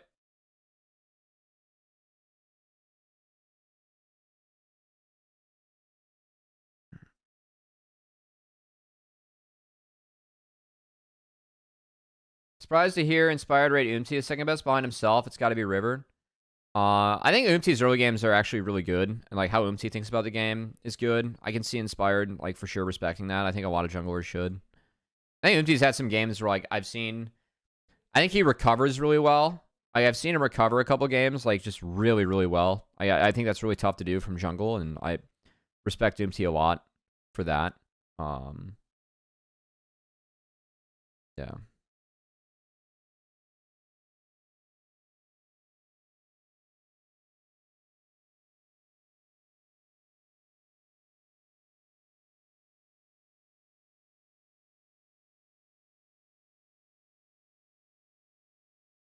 Respect MT way more than they did Pioshik. I think it's mostly scrim performance. I don't know. That's how most players like rate people. Who knows? Like, maybe MT is just better in scrims than Pioshik, you know? Everyone plays scrims a little bit differently. Some people limit tests, and you have people that, you know, they put a hard one every game. Like Deft. Deft tryhards every game he's in. I think it's a pretty legendary part about Deft. Alright, so Dig's going to try and take another play. They got numbers up here. Tomo's a little bit late to the party, but same with Quid. Sniper's going to TP in and be in the front. He gets thrown around pretty good. I mean, Tomo just... Oh, boy. I love this from Quid. I mean... But did Tomo E anywhere? Like, Tomo's got flash up. Oh, he gets stuck here. Yeah, that's tough. They're like flashing it to the other side of the fight. Maybe it's playable for Dig, but it's not playable if that happens. Really nice fight from Quid. Good look from XU. Alright. Oh, did the heal go on? I mean, nice flick from Dove. Yeah, the heal went to Ayla. That sucks. Alright, so a little bit too much. That's fine. We'll take that. 100 Thieves are proud that they lead all major regions and, like, kills the game they play in, you know? So, you gotta be okay with, you know, missing out on some plays. That's okay.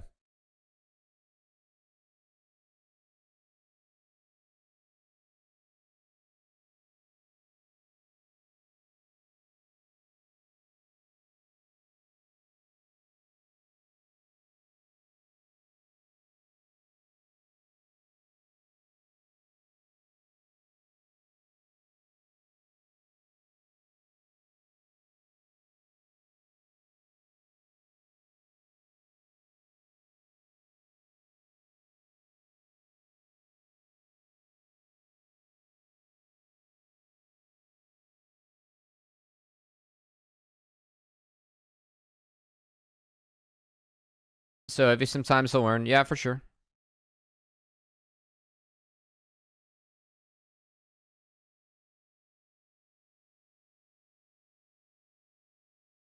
I mean, this fight from him is good. It's a really good eat from Ayla. The Ayla eat really made this fight.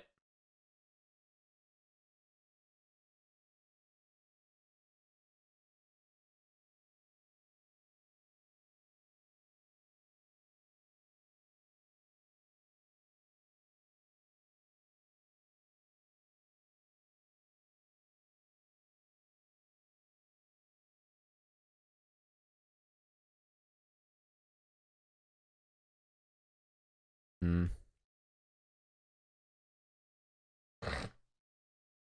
I think the Talia ult's okay. But I think actually going to kick River out, it was just too early given like where the dragon was at. And I think that what they should have done in this at this point is I think it's a little bit early from Dove. I think this wall is a little bit early. I mean, it's a great catch. Like, if you split a fight like this as Talio, like, that's good, right? But they aren't really able to capitalize on it because they have numbers right now. And by the time it's gone, the numbers are back in 100 Thieves' favor because now Rich is out of the fight, you know? And, like, River just flashes back in. So the kick just doesn't matter. So, I don't know. I would try to, like, I think it's actually more valuable to kick, like, getting Renekton to burn a flat, like a dash over the wall would have actually been more valuable there. So I think that's an oops. And then, I don't know, Rich is just out of this fight, and Hui just does a bajillion damage in the choke. So I think this W from Meech is big, because it enables Quid to just step up and, like, fucking blast these guys. Quid's positioning is really good. Like, Rich yoinks him, and then he just walks back to his team, and he's chilling. Oh, well done. I think Meech had a really good game this game, man. I just keep on watching Meech, and I'm like, god damn, like, he's really, really playing the center well. His W is so big on the Rich. It's what enables Quid to step up and, like, hit the big wombo, you know? Gets himself out of the way. Then he pushes forward and, like, cleans up the rest of the fight. I mean, this champion's so fucking busted, man. Fuck Senna. I actually despise this champ. I really do.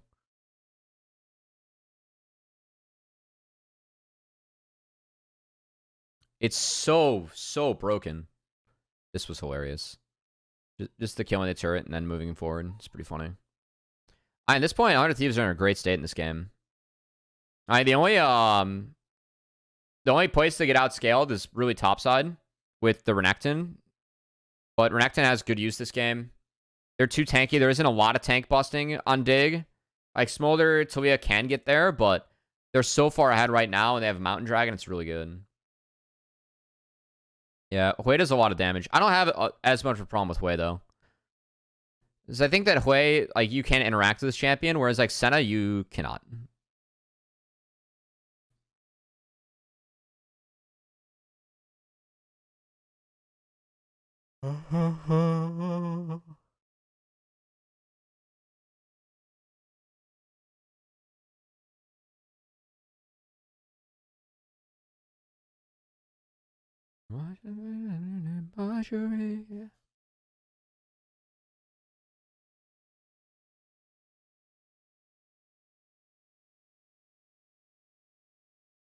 Nice flash. I really like that from observers, like going dark there to see if he hits it or not. It's kind of cool. See what the player sees. So Dove trades out top enter for a drag. 100 Thieves will take that at this point. They did drop some gold there, but I think taking the dragons is really important for them. You know, like, you'd think as Dig, like, you got the first two Drakes of the game as a Smolder team. Like, that sounds good to me on paper, you know? It was not good on paper.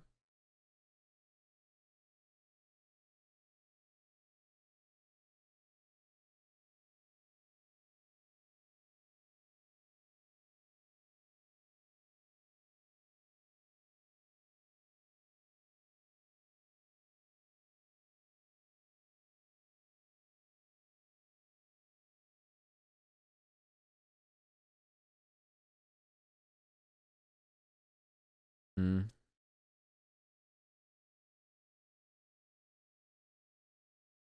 What the hell? That kick is just a little unlucky for XU. Also, River comes out of this full HP after eating 2 ults. That feels bad. Any players in Academy right now that could possibly see LCS next split? Yeah, I'll talk about that in a sec. I don't know. It's going to be a weird offseason, you know?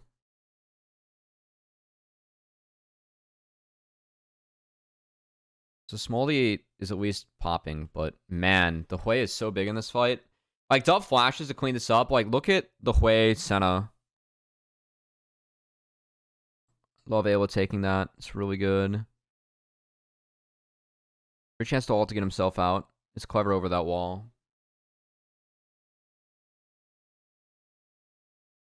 I don't know if Rich had to flash that or not. He might have been able to like go back to like this form and survive it.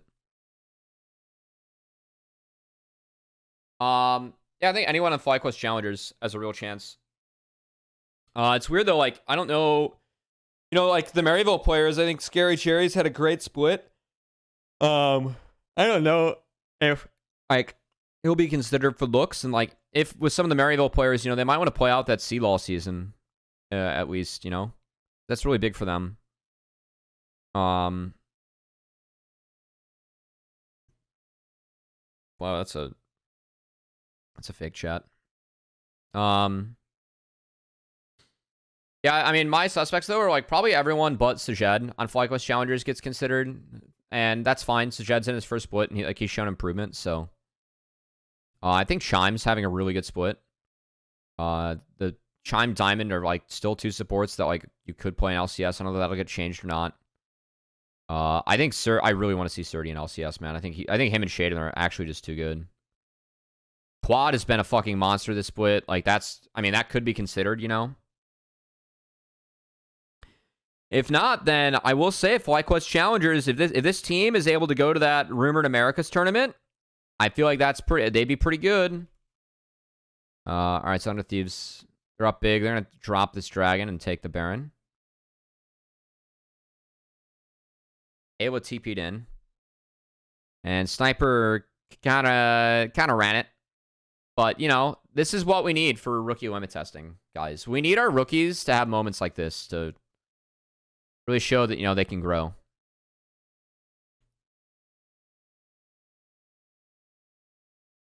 It's a clever cancel, but I think Talia really needs to be in the fight. There's so many melees, and Talia makes it tough to walk up. Just kind of the defense.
Dear Lord Quid.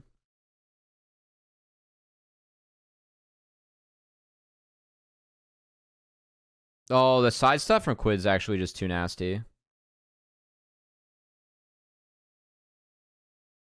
Then Seraph's kicking in. Oh, man. Well played, Quid. Could other teams pick up from Fly's challenger team, or how does that work? Played so well, yeah. Yeah, I mean, I assume it's just a contract buyout. And it's the buyouts are a lot less to non-existent now, given that the contracts are just not the same.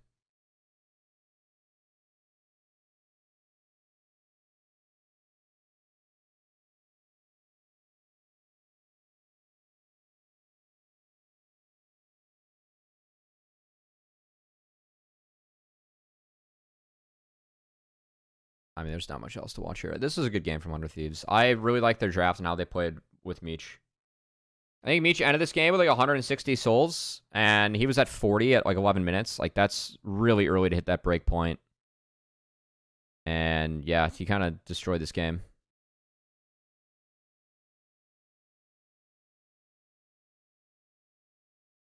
Play for the kills. Oh, the Trundle emote spam too. That's unique. All right. Day 2. IMT NRG. Damn, Varus fell so far in draft. I will say that if you're gonna go VoD Callista, this is all about getting early Drakes. You have a Zero to boot as well. We have banned Senna. Yes, we must ban Senna from NRG. That is a requirement. They're drawing TF ban still too. That's crazy. Love that. No Ori or Hui. I mean, for me, the Callista being prioed over Varus, especially when Varus is up, is kind of weird. Like, we're picking Callista into Talia. And then we don't ban Poppy. Which, I will say, I like Baron to Poppy. But, like, Poppy into Azir Callista, like, even if you pair, like, you could have first picked Azir and then gotten, like, I guess you don't want to... I don't know. I feel like IMT are behind in draft already, you know? I think their bot lane is semi-losing already. And it's really tough for Callista to play the game already. And we can afford to pick Vayne top and potentially still win this draft. Which is really all you need to know for how far ahead NRG were with its first 3 picks.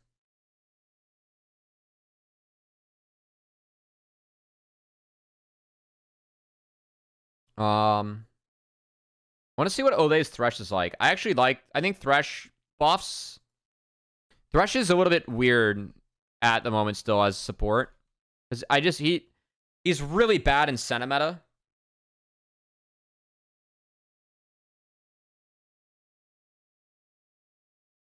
And he's like still kind of limited on what he can do as a champ. But I do think that the buffs are really nice for him. Ooh. You know what, guys? I'm out of coffee. Let me go get coffee real quick. I just started day 2, so let me get some coffee before I start day 2. Oop.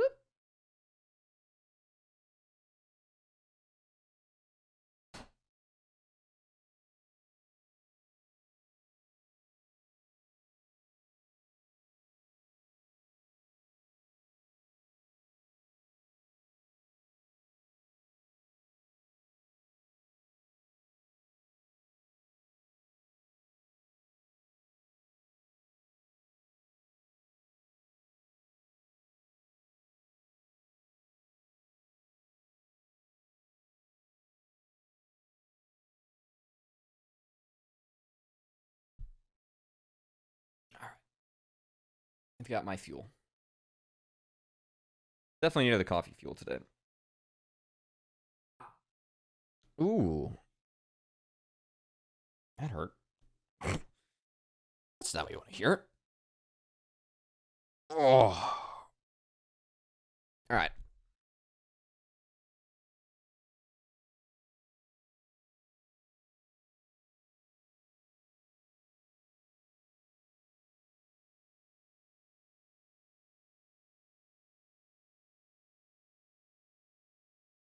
Yeah, I mean, that's one way to start a game.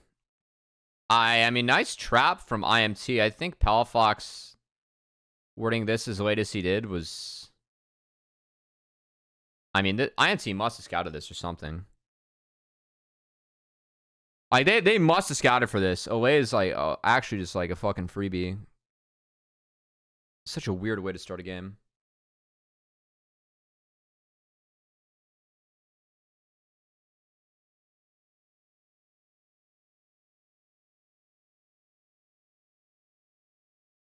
You can afford to go poke Ferris, yeah. You have Vayne.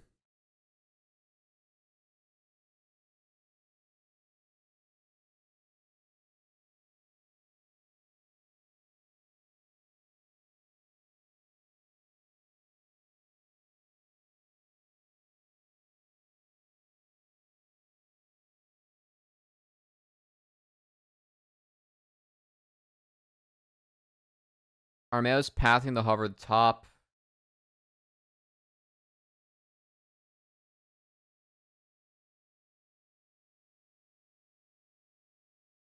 Oh, we missed the caddy. That sucks.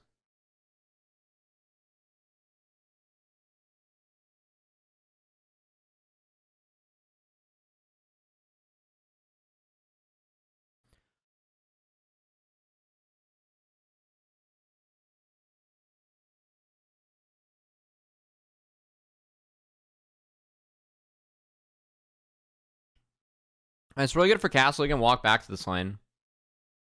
So he doesn't have to burn that TP early and has item advantage. It's really good. Oh, God. Okay, so Armeo skipped over Krugs. Contract's done with this clear. I mean, I think Contract's walking in here is really weird. Because, like, for me, their bot lane's getting this wave in no matter what, you know? So, like, you can just base in that pixel brush and hover. And I think he's there to make sure they can just get it in. Because they're going to base it. Yeah, they're basing regardless. So I think it's kind of weird that he walked all the way in there.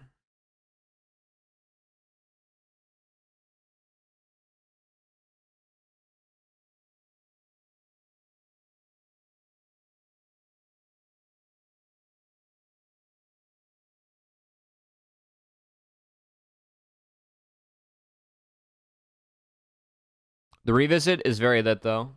I really like the revisit.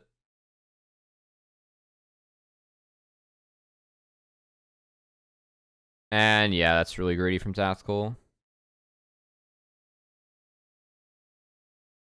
I mean, I will say, like, with this lane for Dokla, it's a little bit scuffed right now, but Contract's, like, kind of... He fixed bot through all this. So, like, top is down. You still scale really hard as Vayne. This is not how you expect the matchup to go. Like, it's a win and then win more angle. But, oh, God, this is just... It's a nice hook from Hui. That's played really well from NRG. That's kind of a bummer, though, to see. Oh, man.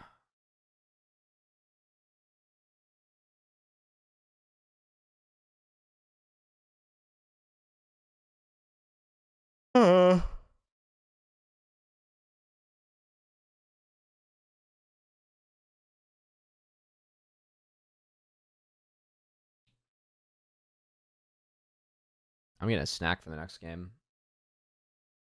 Kind of need one.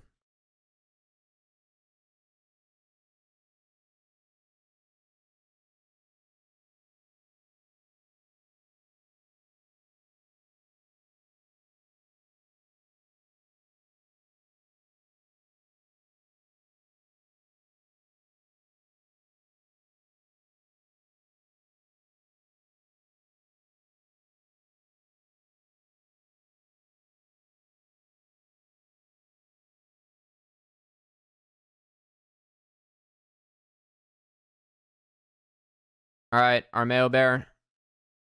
And actually, I really feel like Armeo's best champ, like when I saw him in Challengers, was the Bear. I'm kind of bummed he lost both Bear games. I think he's a very good Bear player.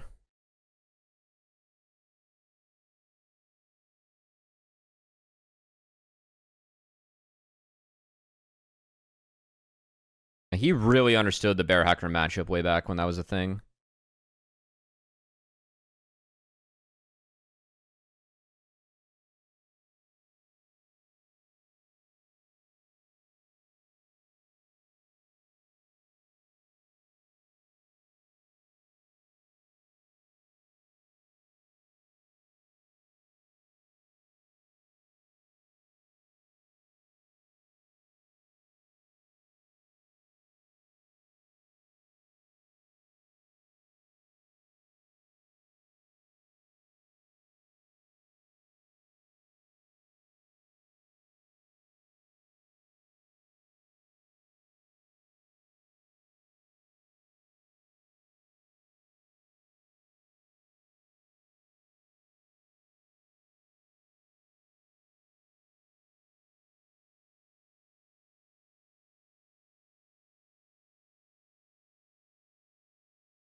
Ah. Yeah. I mean, nice off from Mask, but that needs to be reacted to straight back. Not back to the turret. Up was.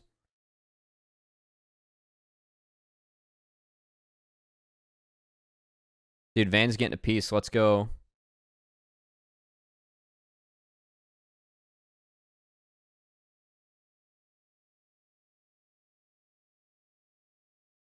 They got it. Meanwhile, see how FBI is able to play around volley. Yeah, volley dives are fun. All right. I mean, I don't know. I think it's so tough for Cliss to operate later on, you know? Like, this is not a fun game to play Callista. Against Talia, Poppy, and then two marksmen that can outrange and out-DPS you. At least one outranges you badly, and then the other one can out-DPS you in the vein. Salad and canned pineapple chunks this entire time. I'm going to move on to dark chocolate brownie pattern next. Holy shit. Treat yourself after the salad.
Spap State's not bad for IMT right now.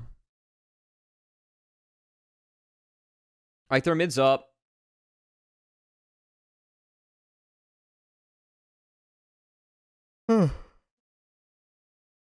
His Bane's behind. Doko can't condemn anymore.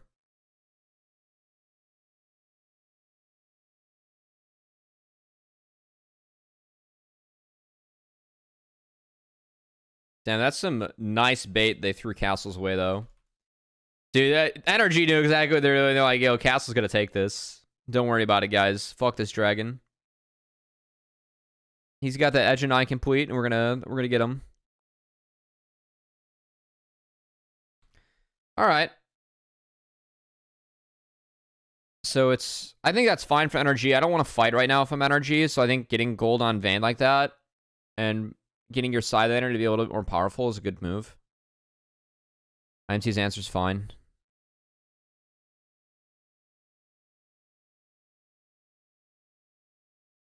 Cooking carne asada in like 2 hours? I need food. Actually, Chipotle sounds kind of nice. I think my car's behind Marks, though. I need to figure out food before I dive into more podcasts.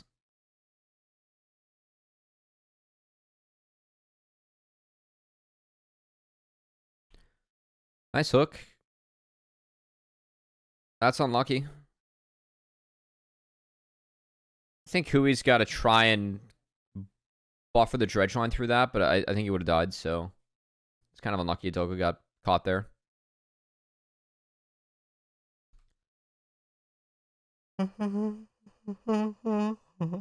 Oh. Actually, if you guys want some tech for solo queue right now, Thresh Jhin. You can get your hook down to like a 3.5, 2.5 second cooldown, or like, yeah, it's about a 3.5 second cooldown if you keep on hitting it. You can set each other up. So if you lead with a hook and then Jhin hits a deadly flourish, you can fly and then pretty much have hook back again.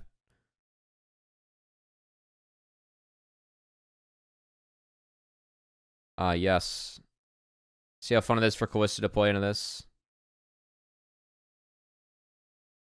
So the lantern stopped by Poppy. That's sick.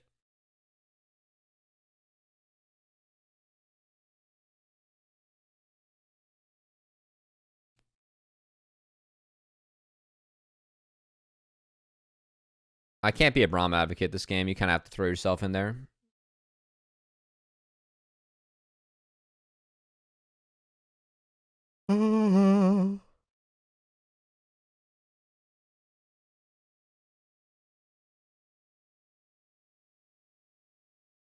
Super Week's on a new patch, the Mao. Yep. Welcome to LCS. It's really nice. The 2-week break. You know, these guys play this patch 1 week.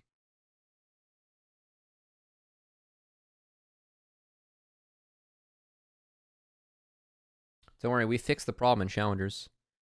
So they're pulling Drake. Dokla has no TP. He's going to have to run. They hit the smite out. It's an easy way to play chicken.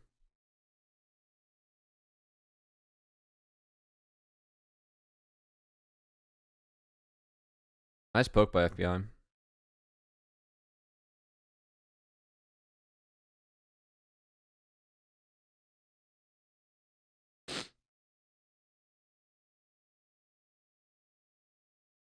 I'm done with IMT like pulling Baron like that, right? They end up getting what they want in the end.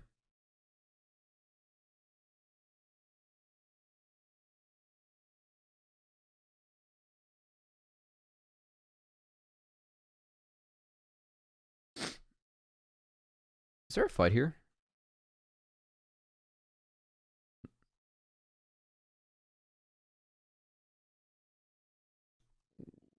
If that chunk doesn't happen, I think IMT were looking.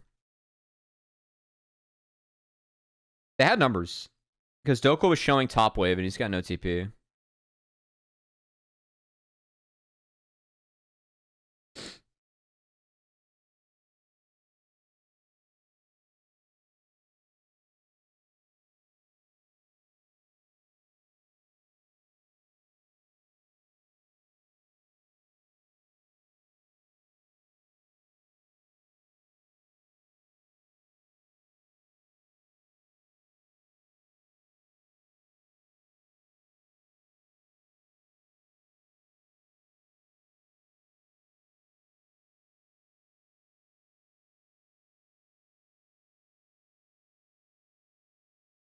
This fight's so weird. I mean, Tactical is able to wait out a lot of stuff.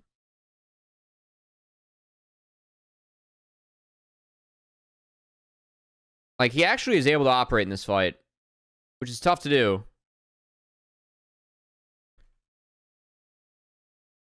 It's a good scoop by Mask, and then he goes golden, and NRG has to run. Yeah, well, I mean, well played.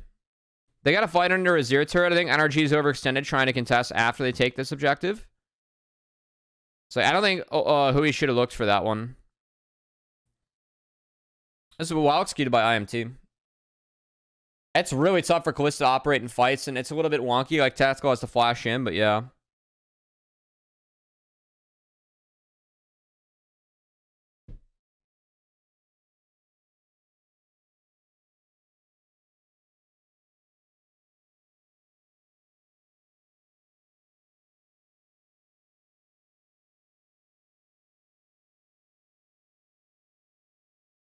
Tactical's like, oh, fuck, I had to flash in there. Because I'm playing Kalista into Poppy Talia. It's a good scoop by Mask. Alright, now how does this game go sideways? That's how it goes sideways.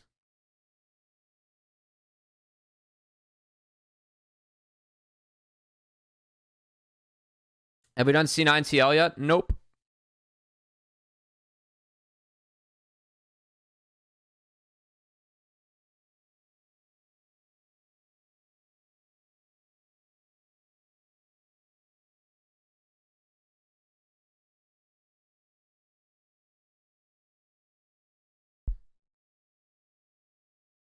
Dude, Tactical can just not fucking move, man.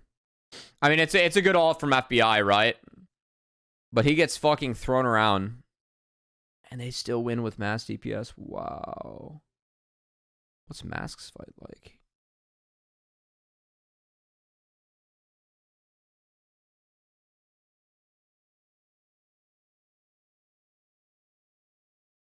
I mean, good play from all day.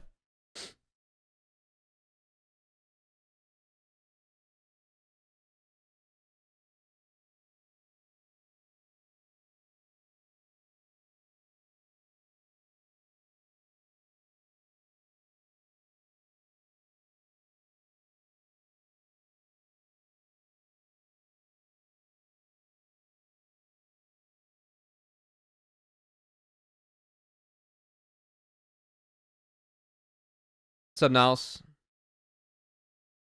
How is AoE not safe? AoE is safe, no? I think it comes down to TLC. Because AoE are at 10 wins, no? Like 10 total gets them out.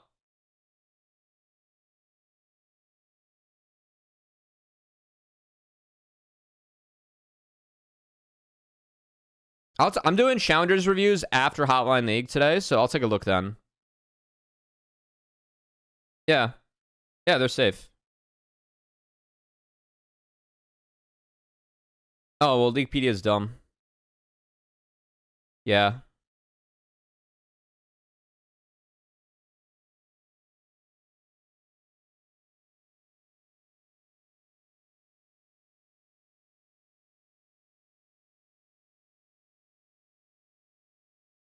Oh my god.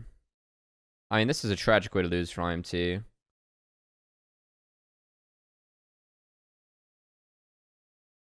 I mean, if we lost to fucking Callista Smite to a blind flash. Jesus Christ almighty.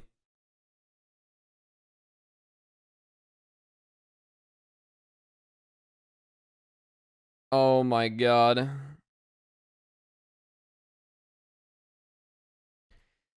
Oh, it's so tragic, man. I think INC should have won this game. Would have been really interesting if they did. Kept our standings kind of close. We lost to Callista Smite. Oh shit.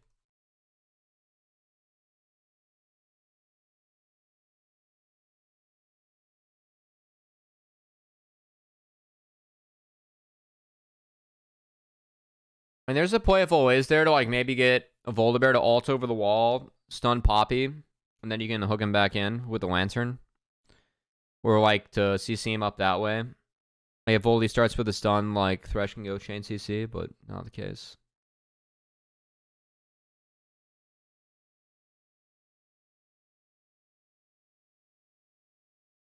Hmm.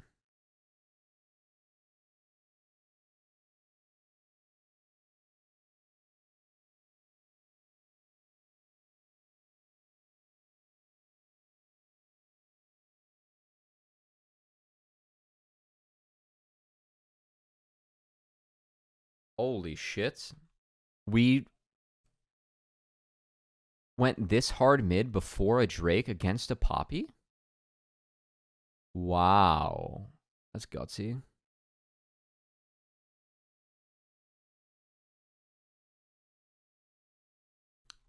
This is gutsy from IMT. It's like...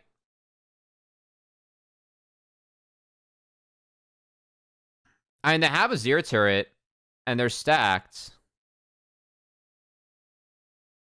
And you just know that you're going to be down numbers in this fight. Or like, Poppy gets really good angles on you from this.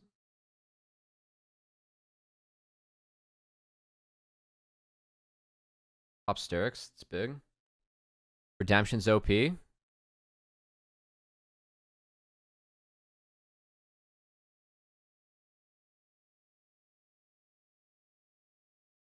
Oh my god. Dude, Contracts is ballistic for this. He literally just played a lockdown mask.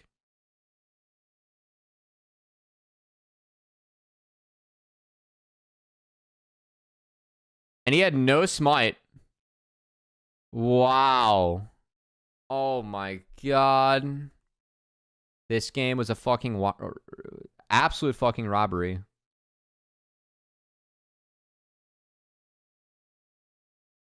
I mean, I like what Contracts does here. Like, Tactical's only hitting Hui, and Mask isn't hitting anyone. It's really good.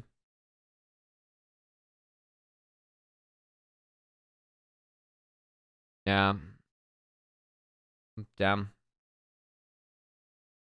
Despite that, Mask still got that much damage down.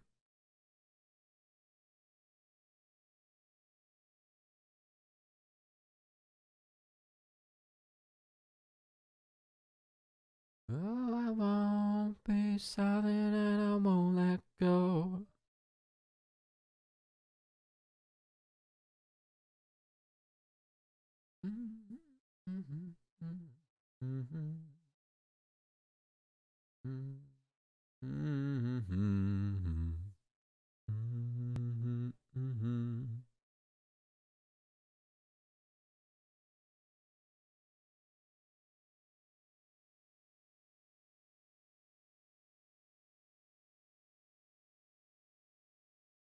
I mean, optimistic. I like where Mask is playing, though. Like, he's playing in the lane where, like, that. He's not super under threat for that. The contracts would have to lead with ult. So he leads. Yeah, he would have to ult and then E, and, like, even if that's the case, I think he's fine. See how tough it is for Tactical to move. Oh, Olay. Tactical was stuck behind a wall. Mask was down. Oh, no. Not like this, IMT.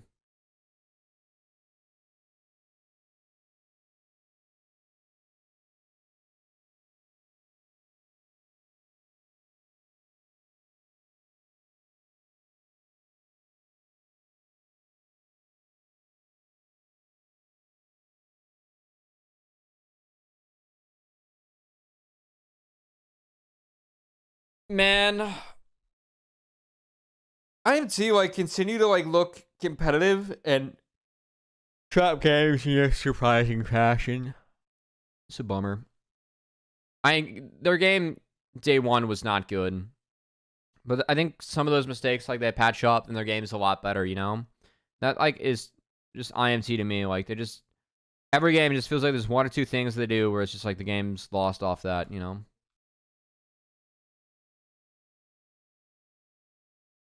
This is really good from NRG just defending this all the way in because, like, their poke is so big.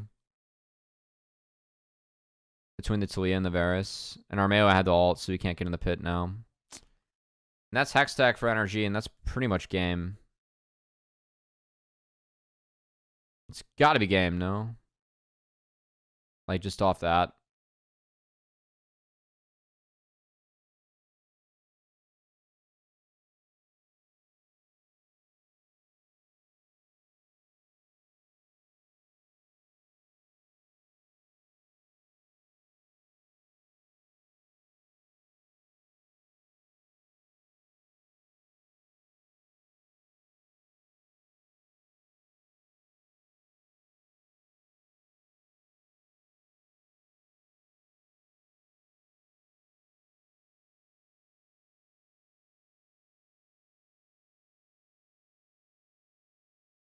I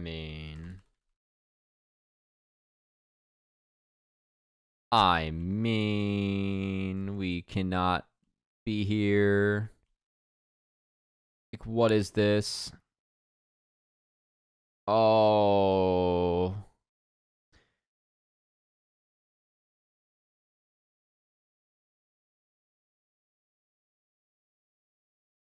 I mean, NRG are suspect enough.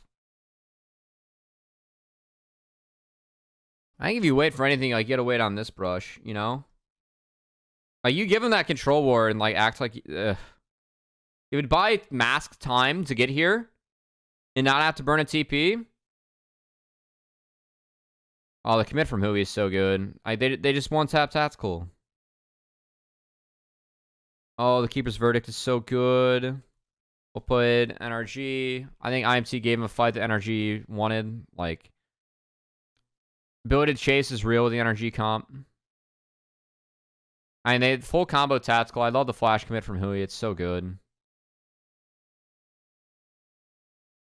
Timing could be great, but like you said, Cummy. Linus scaling. Thanks for the follow. NRG did some scaling. That's a tough one for IMT. All right, I need a snack really bad, guys. Let me get a snack here. I haven't had anything to eat today.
Sorry, guys.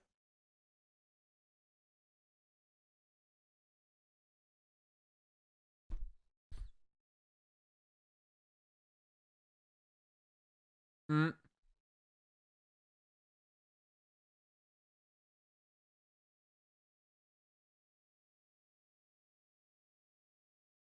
We're going in order of the games. We got C9TL after this, I believe.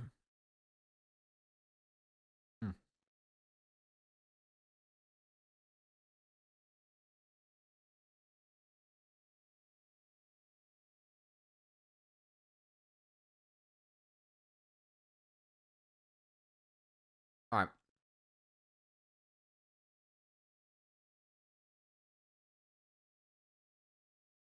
Sorry, guys. I haven't eaten yet today.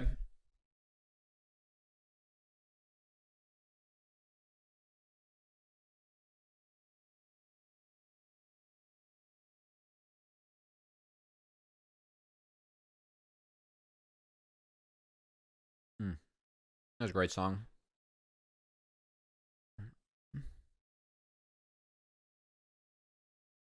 No Senna. So 100 Thieves really has a high prio on Senna. Respect. No. None of these. I think they're banning Varus because, frankly, they expect an Ashe ban here, and then they would have Callisted. I think that's what FlyQuest might have been thinking. But no, it's going to be Ashe as. Ashe picked. We have this. We have a go. Like a lot of hard engage and a go button. We expect this to be the mid Kramba, which gives Jensen a free lane, and then we have the Ezreal pick to get out of the hooks and dredge line, and then Kai'Sa. So this is kind of weird because I see Kai'Sa going up against an Ashe, Ezreal, Orianna, and I'm like, oh shit. This Kai'Sa is going to get outranged to hell. So a lot of this game is going to be about already the engages that 100 Thieves can take. Because they have to close the gap for the Kai'Sa. And make sure that Kai'Sa has good angles in these fights. Gonzo Anzo with the bits cheer. Thanks, man. I appreciate it. From here, I think 100 Thieves, like, they need frontline. So they blind Renekton. And then it's just the Olaf Sedge. So this is pretty winning top side. I think Trundle is a really good pick into the top side. But it's going to really struggle into this. So 100 Thieves, like, for me, are very range gated in this. And a lot of it's going to be about how good Quid, River, and Ayla can work together to find the right engages. Yeah, I think this draft is much better for FlyQuest this game. It's a little bit more in the comfort wheelhouse, but more importantly, I think that like they have like actual things that they can play off of in the game.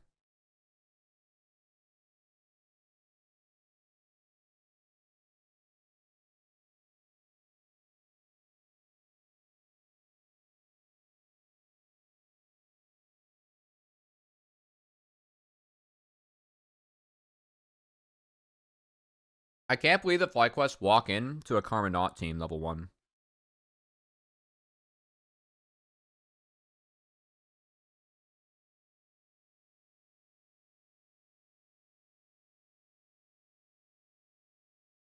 So River goes something really sneaky. And honestly, I respect River for this. Because it's grass Karma. Sniper gets maul level 1. I mean,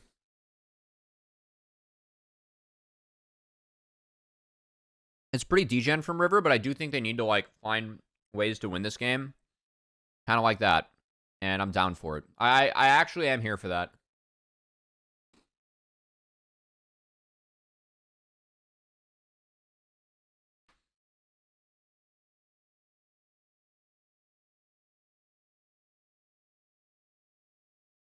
So Bwipo got a really good base.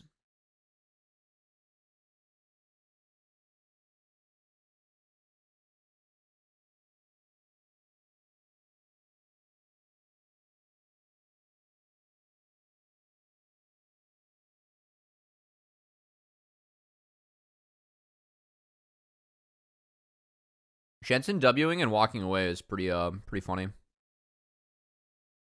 So Bwipo's level 5 here. So 100 Thieves are able to get him.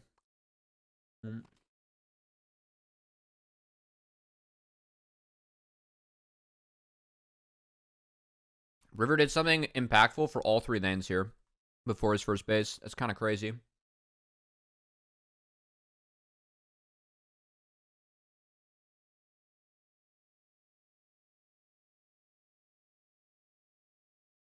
The sidestep as well, kind of crazy.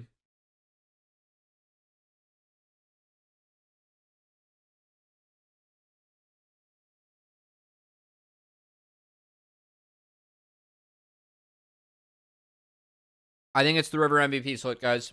I really think it's the River MVP split. I think it's time.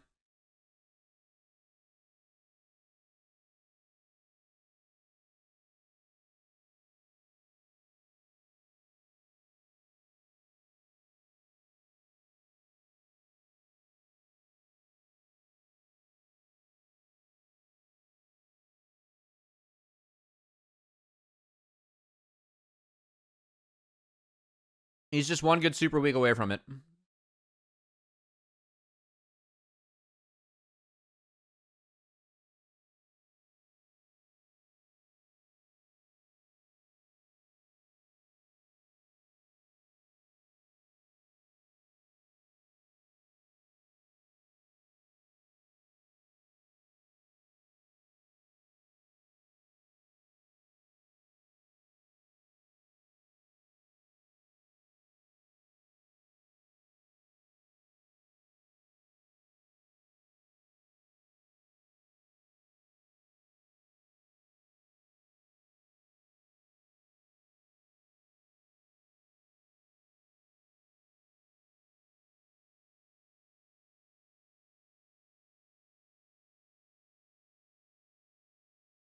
What the fuck was this?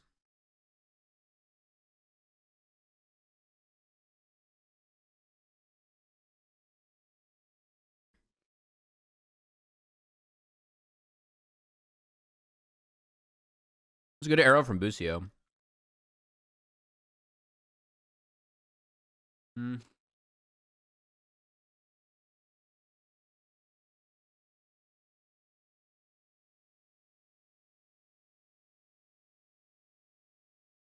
I have to think about this play.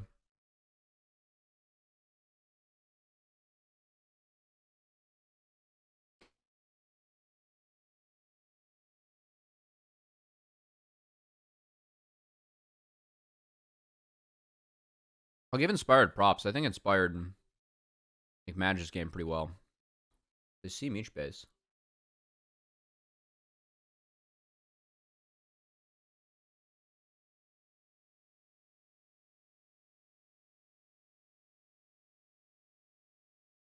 I mean, I'm down for this from FlyQuest. I think Sniper killing the wave was good, but he's doomed.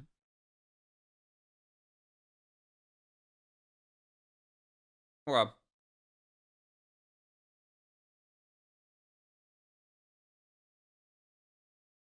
Okay. I'm down for that play.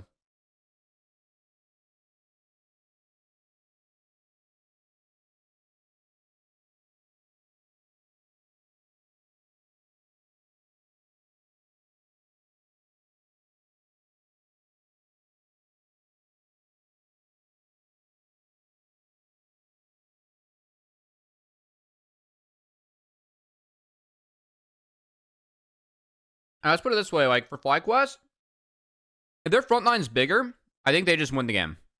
Oh, boy. I'll play Jensen.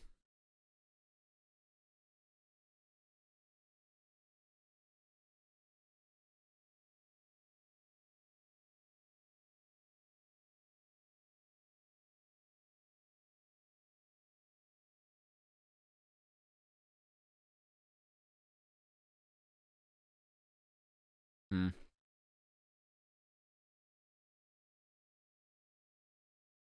That was ambitious. Was a bit ambitious.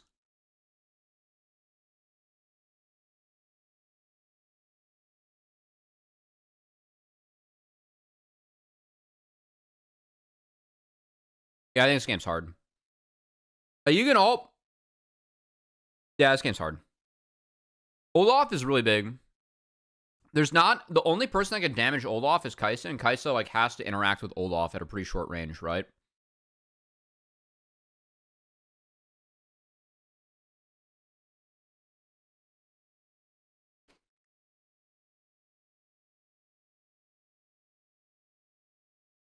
Like, Trundle can steal stats, but Karma's not enough damage to, like, really be super impactful for Olaf. Like, where Karma's impactful is that you just mantra E away.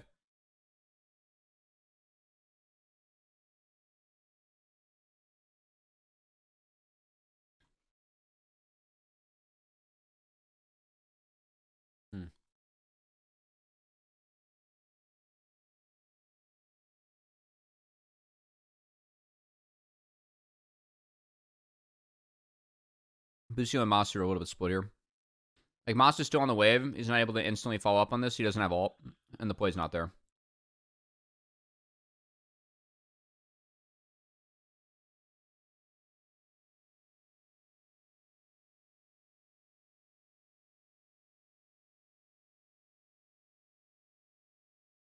I got FlyQuest played it on the back half, but that play wasn't there. I do think this game's tough, though. Is like, Olaf just gets to go bot now. That Dragon's down and feast.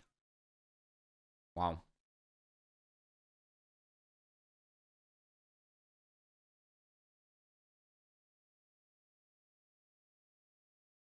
Why do teams keep letting Jensen have Orianna? Yeah, he is really good at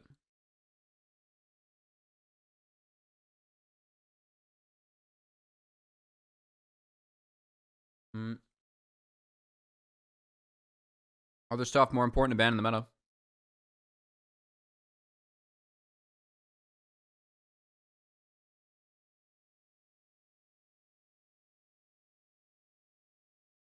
Selfishly, I hope he gets to 100 games on the champ.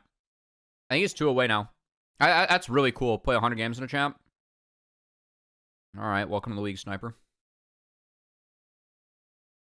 It's a good play from 100 Thieves, though, mid. So, like, this sequence was okay from 100 Thieves, because, like, I was kind of surprised that they kept Olaf top. I think that Olaf wants to be bot to, like, threaten more turrets.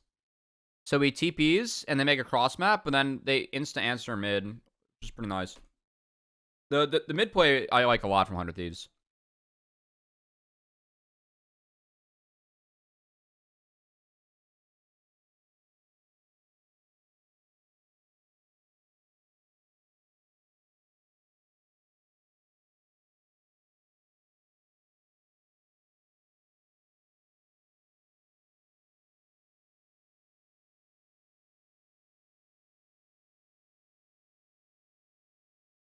So Olaf gonna be a problem, though.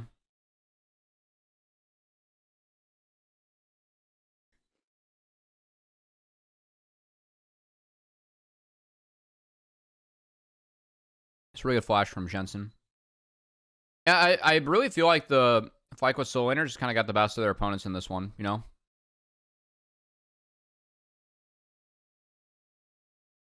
Holy shit, he's hot!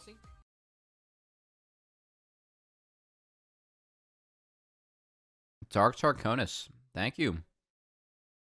Meech just burned cleanse, right? Yeah, so he cleanses out of that. And he gets caught by the full duration. They got inspired. It's a nice pillar. But I don't know. This game, like, I think FlyQuest just amassed too many resources. They won both sides, and they ended up, like, kind of winning out in the 2v2 mid.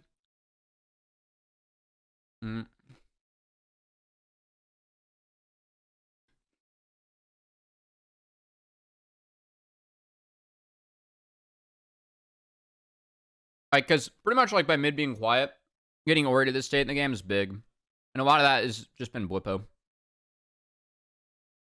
I really like Busio's Ashe, though. I think Busio is actually very, very good at this champion.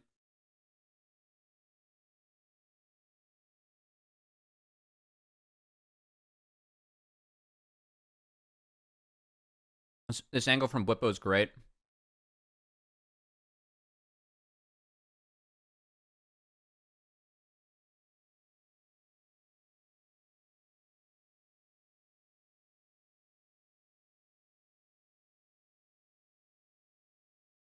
They cut Nautilus off. Wow.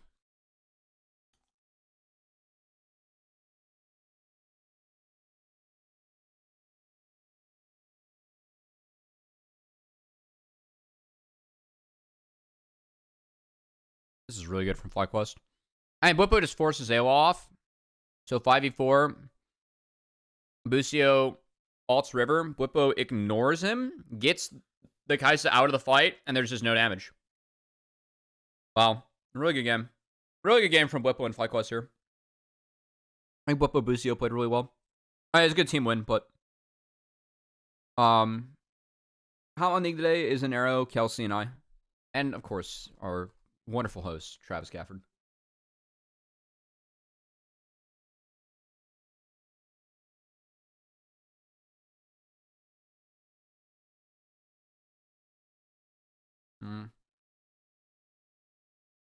I think it's another tough part of this game for 100 Thieves is that no one can really look for the Olaf.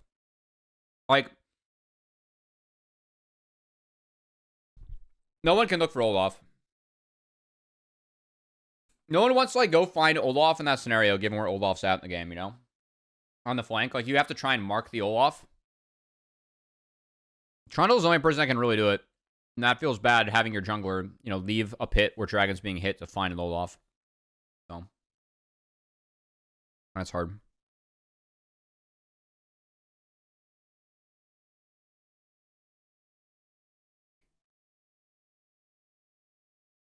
Also landed some decent poke there.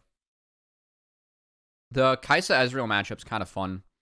Because I think really highly of both these marksmen on both these champions. I'm a, you know, we were a pretty big believer that these two would be the two best rooks. And I think that Sniper's made it unclear who's been the best, which is, I mean, good for him. I think Meech has had a really nice season, actually. I thought Meech played really well this week.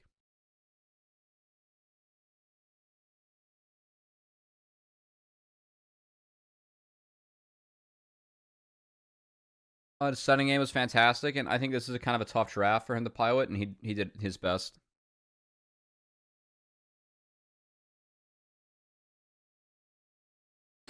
The Quidges TP top. It's pretty much giving up Drake. Does he get River Flash?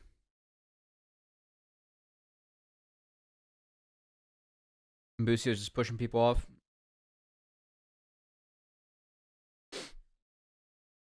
Doesn't matter, he's down 5 levels, guys. He's got a W. So, free Drake. Free Vision.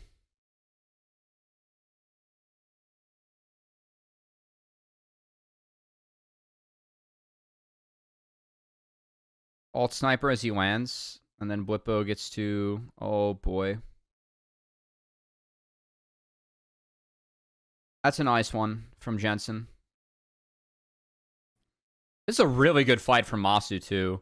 Like, Masu's free hitting this fight. Look at... I love Masu's fight. This ult's so good. Wow. This is a really nice fight from Masu. First time Ori. Yeah. That's pretty nice. Good fight. I mean, FlyQuest looked good. I do think that the game... Like, the C9 draft was really hard for them. Did I chase all the way off here? The fuck? Grass Karma, hello.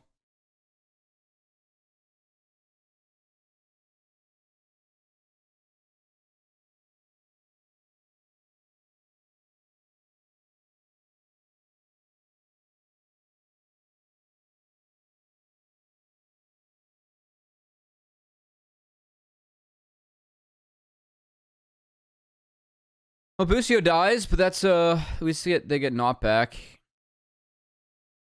It's got a little bit fiesty. I don't blame 100 Thieves, though. Like, this game for me is pretty over, so I'm down for them trying to flip and cook it. Long chase was a bit aggressive, but...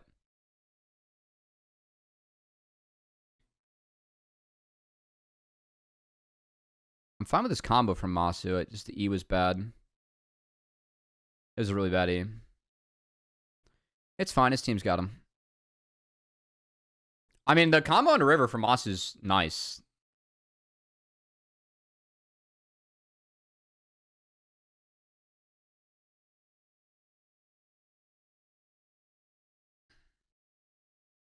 If Busio hit that from downtown, that's funny.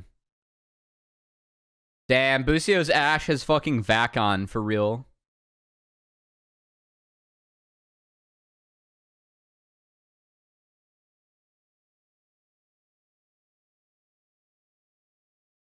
Alright, he had to try and hit the Karma to make sure that he doesn't have Vac. The Vac's turned off now because I question it. The C9 draft against FlyQuest, yeah, I think C9's draft and how they built was heavily favored. That game was relatively unplayable for FlyQuest. C9 played it out very well.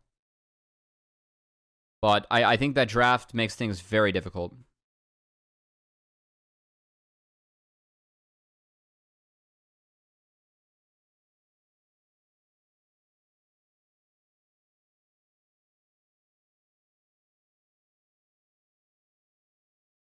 Easy. Okay. Dig SR. Oh my god, I had my fight night scheduling for C9 TL at the end. Oh shit. I'm gonna fake edge Jace. I'm going till 6, guys. Schmoldy. Oh, we have the Talia this time. I talked about in their last draft how they banned Talia and picked Azir. I think Talia is really good with Smolder at holding the line. I really like that combo. All right, both teams are at 4 and 6. It's actually a pretty important game. One of these teams getting to 5 in the standings before Super Weeks. Pretty big.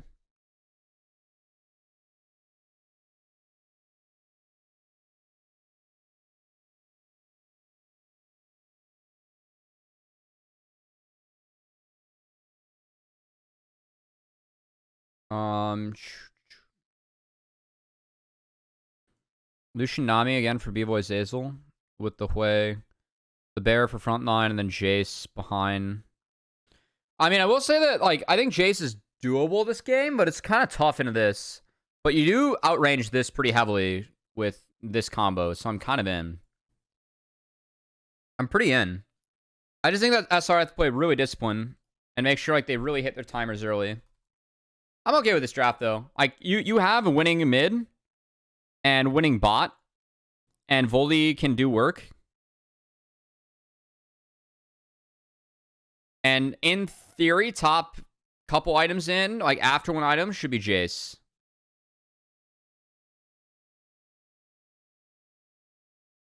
Like it's Jace now, and then Triforce Gnar wins, and then Jace kind of comes back.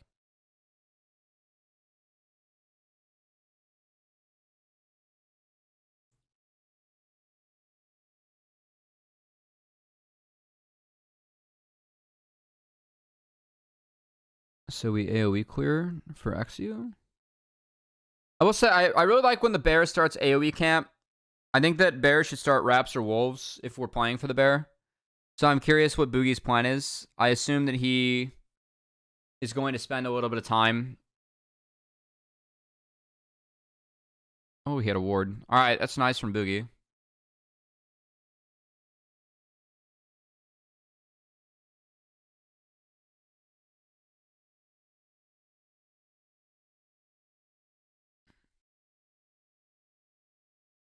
Wait.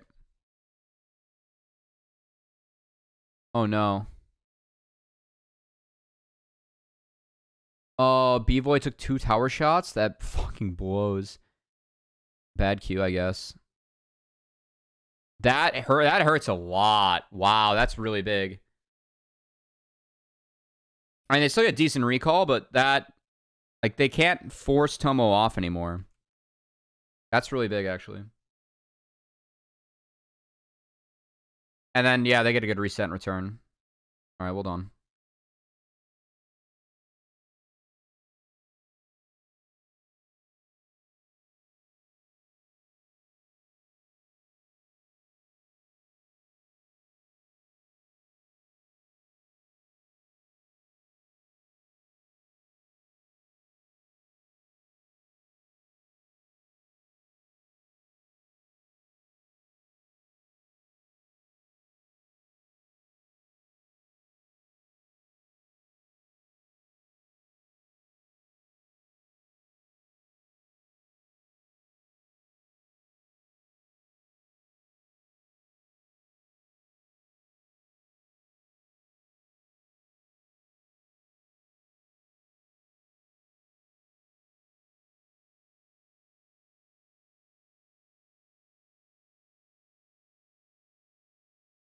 All right, so VoD gets Drake. That's good. You can fake out.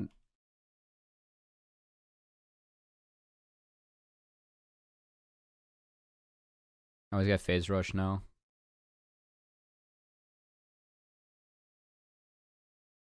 Say if he didn't have, if it was a conquer, like maybe he can go in, but it's phase rush. Phase rush in this matchup's good. You are gonna get thrown around a little bit.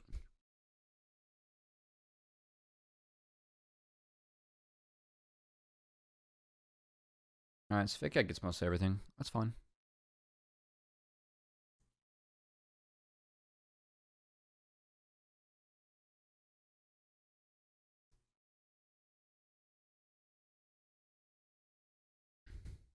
Okay.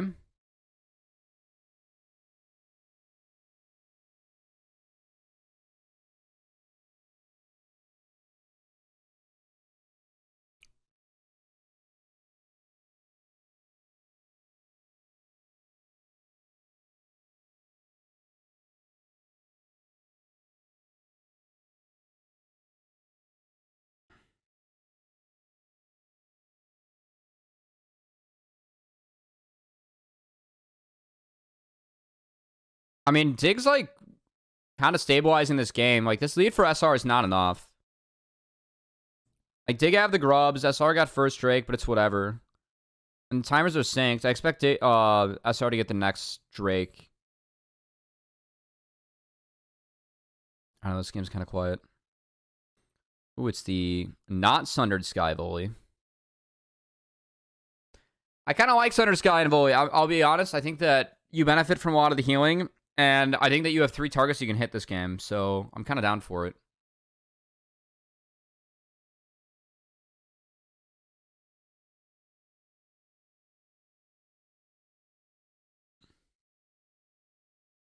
Xy's really trying to make sure his bot lane's fine. And then double mid TP. Here, all right, here comes the Drake spawn. What do we do here?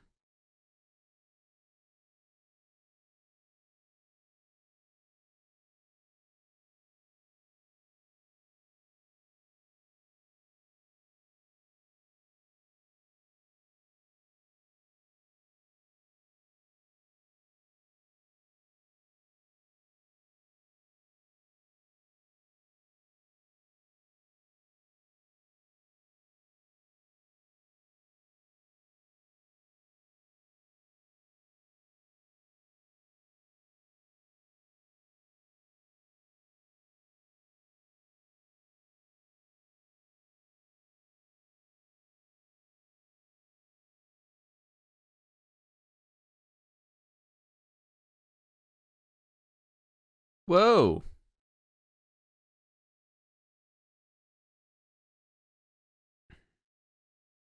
That is a wild hook. That sucks. All right. That's, I mean, Dig had a play there. Not anymore. I think Dove's got a... Dove had Weaver's Wall down until, like, that hook hit. I think that Isles, like, they just didn't have that play. There was no Weaver's Wall. Oh. I mean, we're running out of Mega.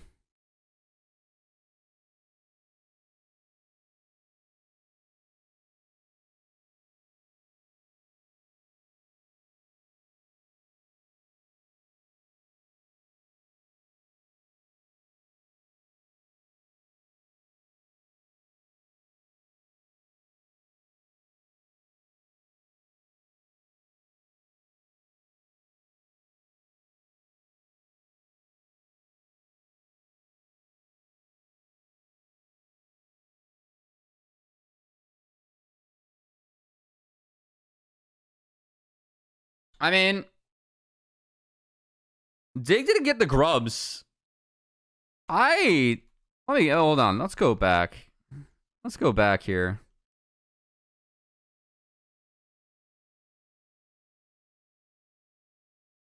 Now we got 1 grub.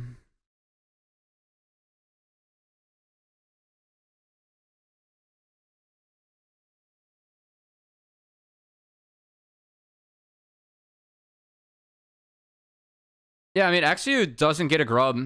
Like, you can get 5-6 grubs here. Boogie just goes from drag straight there. I guess given what... This is kind of a weird state of the game. If I'm Dig, I'm kind of looking back at this moment and thinking... Like, right now they spot Boogie up here, right? And both mids TP back. XU is, like, kind of putzing around bot side. For me, personally... You never sniff this dragon. Like, you are never able to win this dragon with the smolder. I think you have to, if anything, play for grubs. And I would have much rather had Axu go for them here and said he's going to go for the Krugs. He gets spotted. And then Boogie just beelines top. While Dragon was being hit, Rich, like, funnels down and tries to yoink a grub. Which he does, but, like, that's his mega timer, so...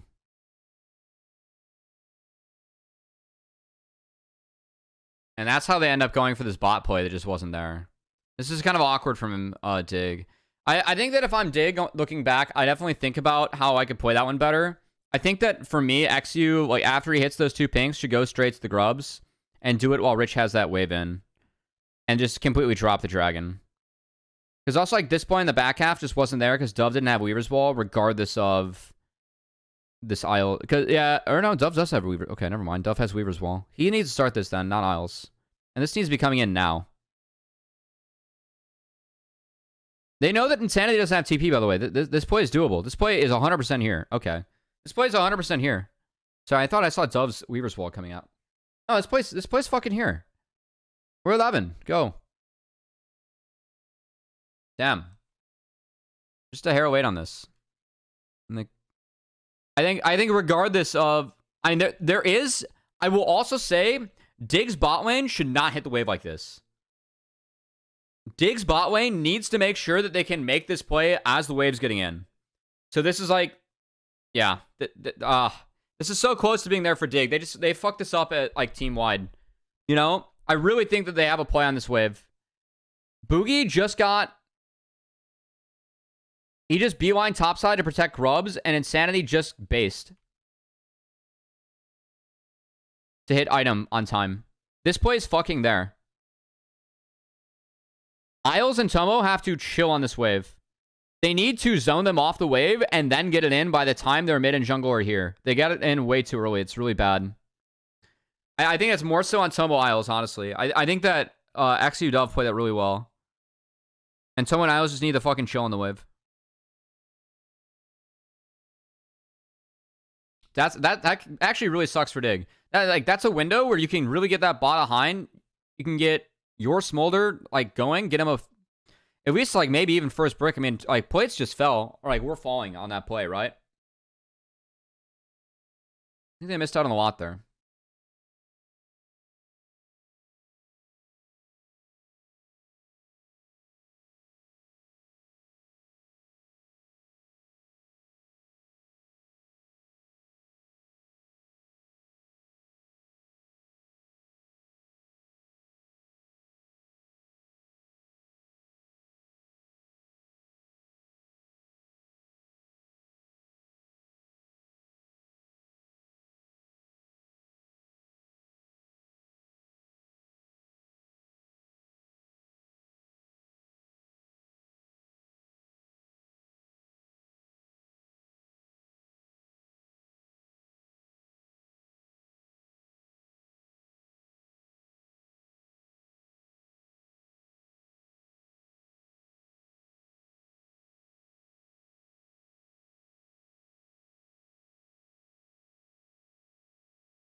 Oh, damn.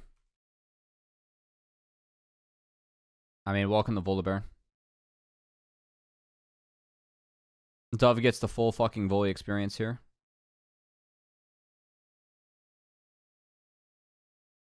I mean, like, this play, SR is executing this play correctly. Like, Dig just had the same fucking window. Look at this. 3 coming out. They see someone on mid wave. And they don't have TP. They can't respond.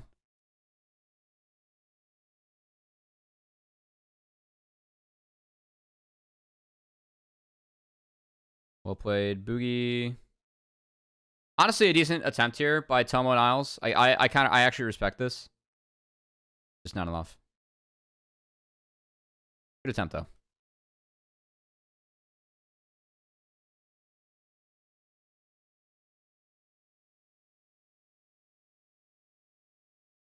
All right, Dwagon.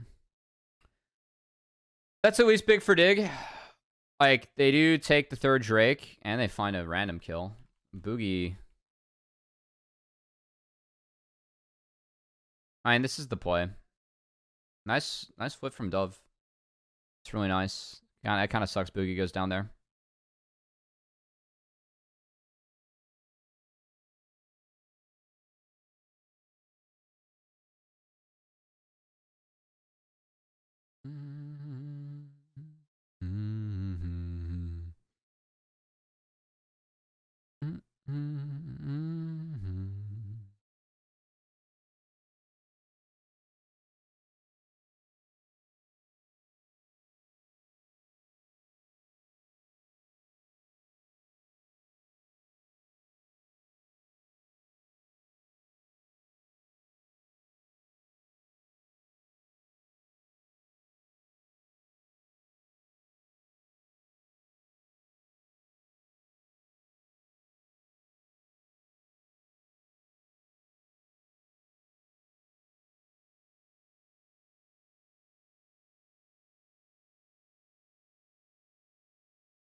I mean, good trap from Dove.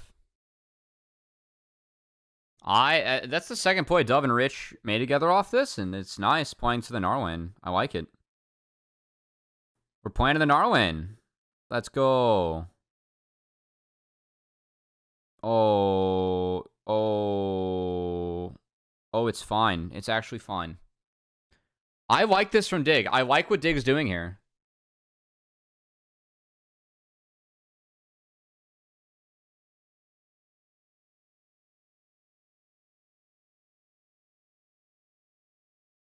Unfortunately, they lose. I like the idea from Dig. I think the idea is good.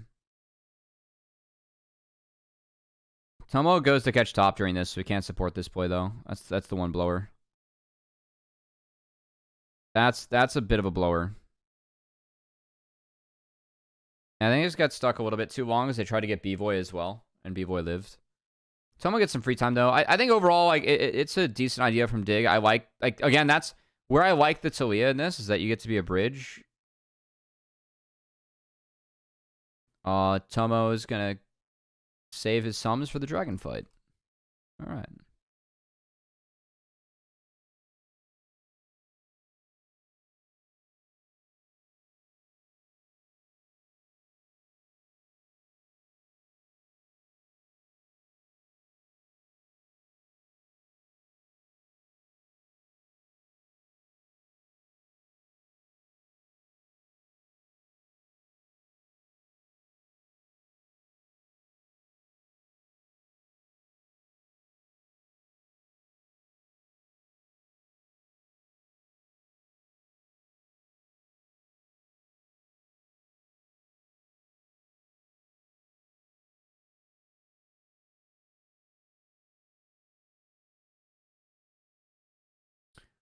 I don't like the angle that Fake God's at. He gets stuck here for minimal reason. He should never, A, be in the position where he's only able to shock blast the Nautilus, and then B, be in range to get hooked like that.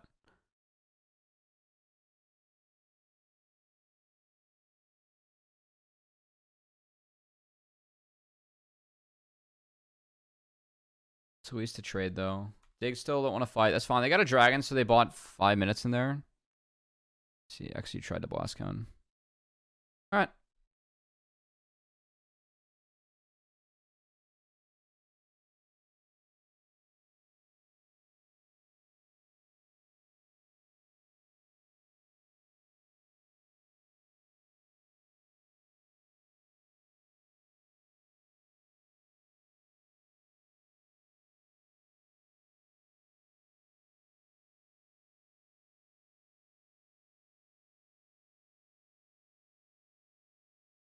What the fuck?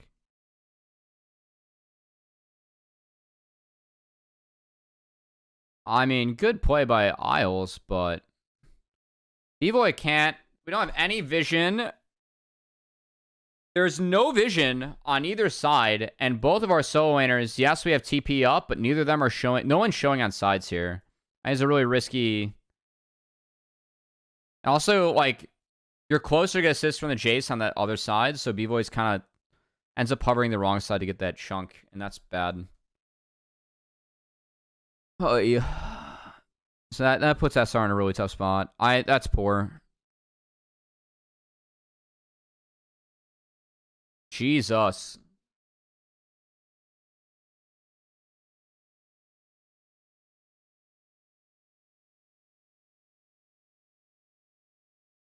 Nice flash. Dude, Insanity actually is kind of balling. I'm not surprised at all Insanity is good in this pick. This guy's champion Ocean material.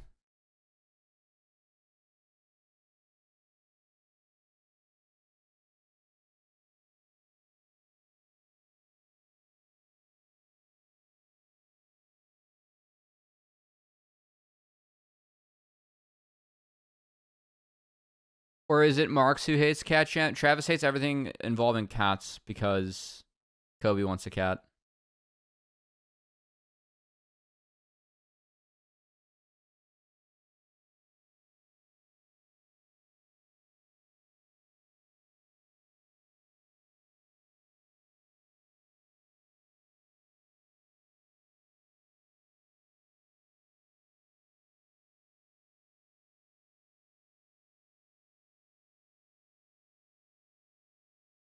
Imagine SR with Licorice Spica. That'd be my favorite team.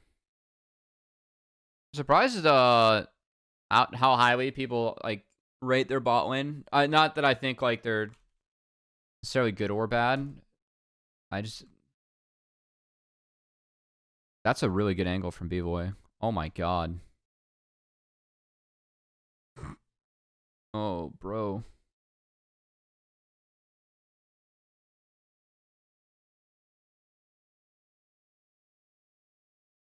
I mean, honestly, B-Boy's having a decent fight here. Let's look at the rest of it, though. Insanity's got a flash immediately. That's hard. It's kind of like once that control ward gets placed, Insanity's not in a good spot. I think Insanity's got to play further back here.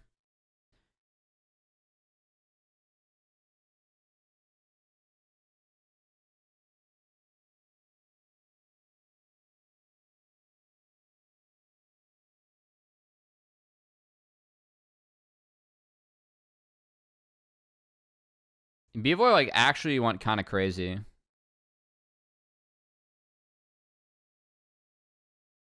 Damn. Damn. I mean, B-Boy had a good fight there. B-Boy actually had a really nice fight there. Insanity's a lot of damage. He can't be that far up. I know they didn't spot Rich, but that really hurts him going down first like that. I mean, B-Boy had a ridiculous fight.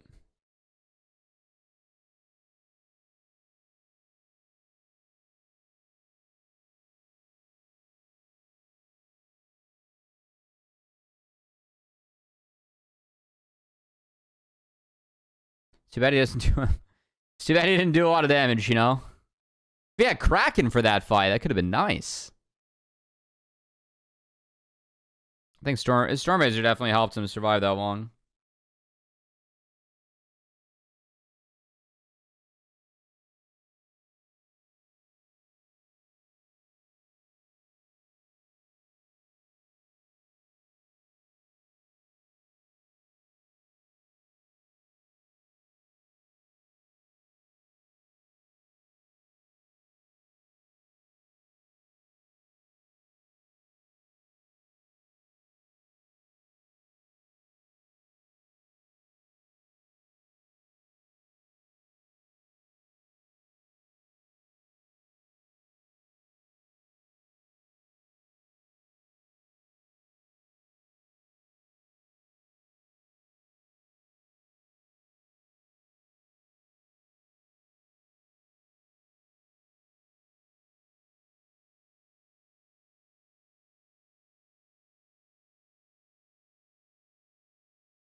I mean, SR kind of already missed their window with this comp.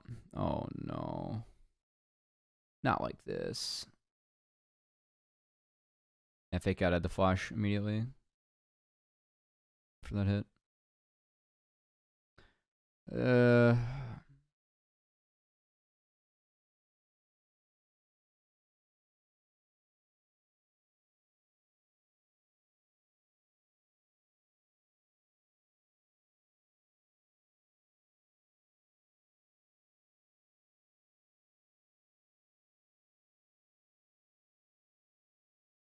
I mean, Insanity's got death cap in base, no?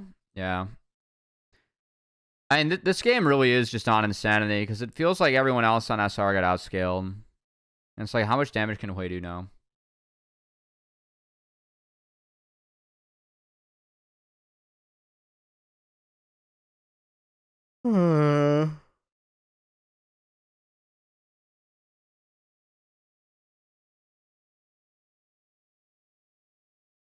Nice angle, though, from Dig. They found it in the long haul, and then they one-tap Insanity. Yeah, I mean, Insanity's just got a flash. Like, there's no other way to put it. It's a really good start to the fight. I really like the flash commit from Isles. It's a little too easy.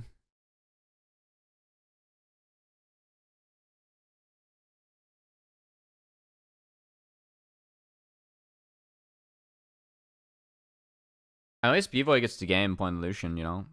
He's hitting a lot of buttons.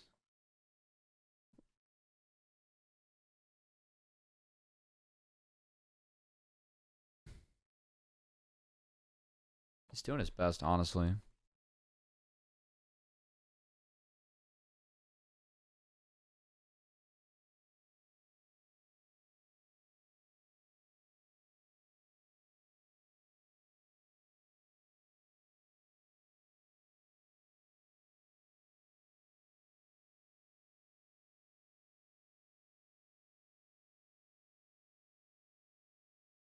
Damn. Holy fuck, man.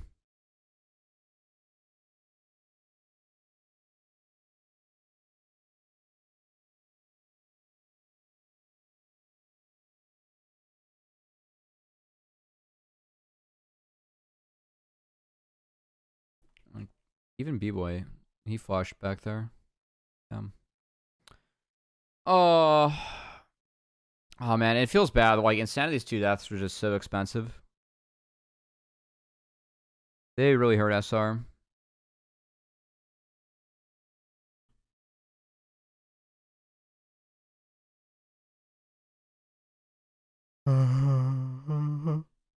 Oh, that's nice.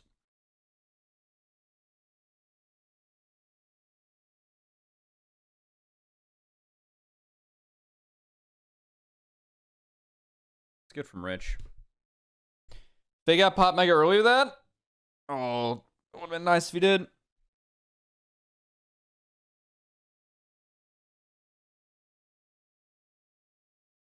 They gave Soul. Oh, man.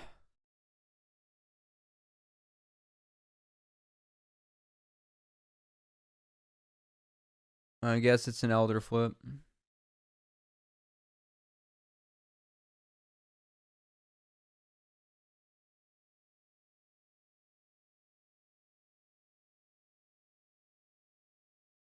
And B-Boy is kind of out of the fight.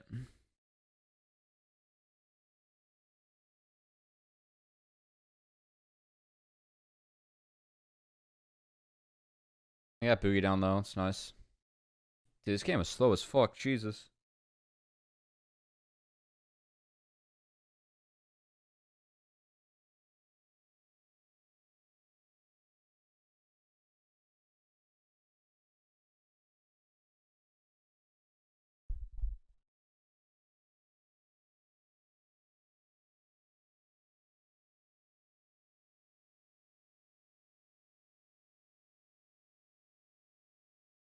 Oh my god.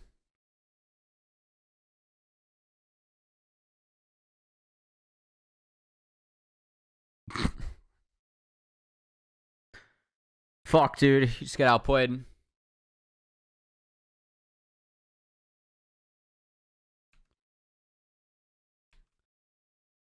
Oh, not so like a show play. Oh. All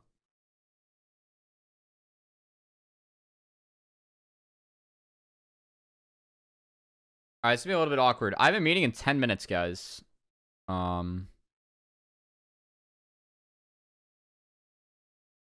got to take it, but I got one more game to go, and I'm only needed for the first 10 minutes of the meeting. So I might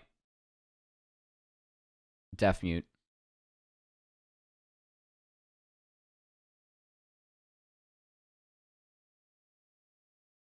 Nice McHale's. Oh. Good flush. Oh, no. Oh, man. I mean, once... Every single fight, Insanity's dying first. It feels so bad. Good execute from Dig. I really like the preemptive flash from Dove, honestly. Oh. And B-Boy actually had a monster game.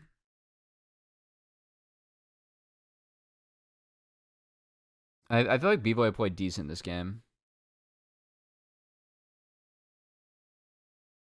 But in the end, he was smoldered. Yeah. Damn. Alright, guys. I'm going to start this one, but I'm going to... We'll find a stopping point at some point.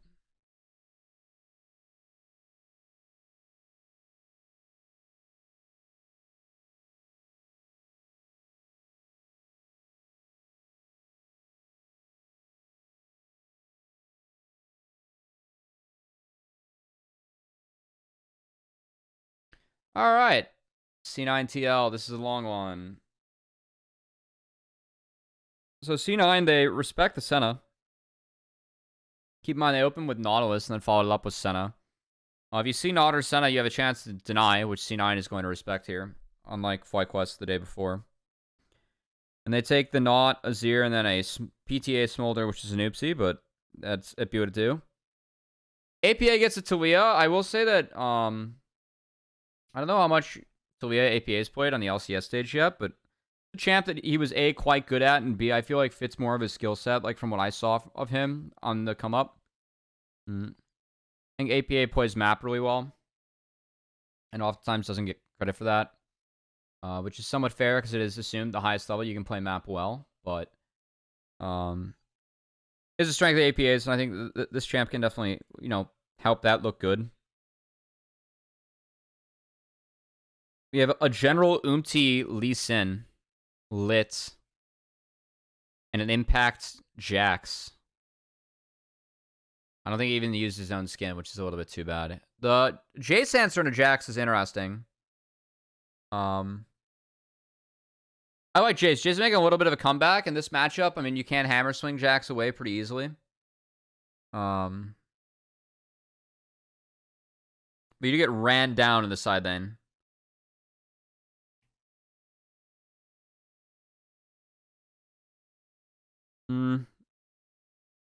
I really like the Ivern, too, with the Jace, Azir, and Smolder. I think it's a really good game for Ivern.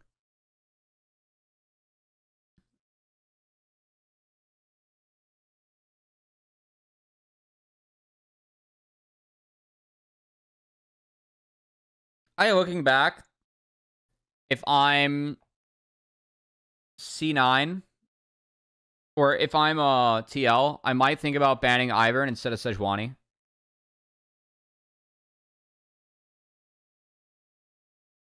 But that's a little bit of hindsight, too. I think this interacts okay with Sej. But don't want to play these Sin, then, getting rid of Sej is fine. Alright, guys, we're going to get... I have a meeting in 10 minutes, alright? So I'm going to... Ah, fuck. I don't want to make you guys wait for this game. What does the chat want me to do? I have a meeting in 10 minutes I have to take. A few moments later. Alright. Oh my god, Mark rated. Alright, guys, we got to get through the last game here. I'm sorry. That meeting went a little bit long, but we were discussing criteria for new awards.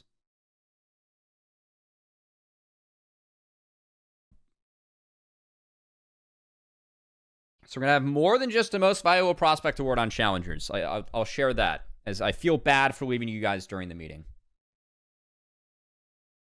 And I'll also have to get in here and cut the VoD a little bit. Regardless. Holy shit, he's hot. Oh, regardless, holy shit, he's hot. We have a gifted sub from Gonzo Onzo to Rafa. Very nice of you, Gonzo Onzo. Minion variable concept.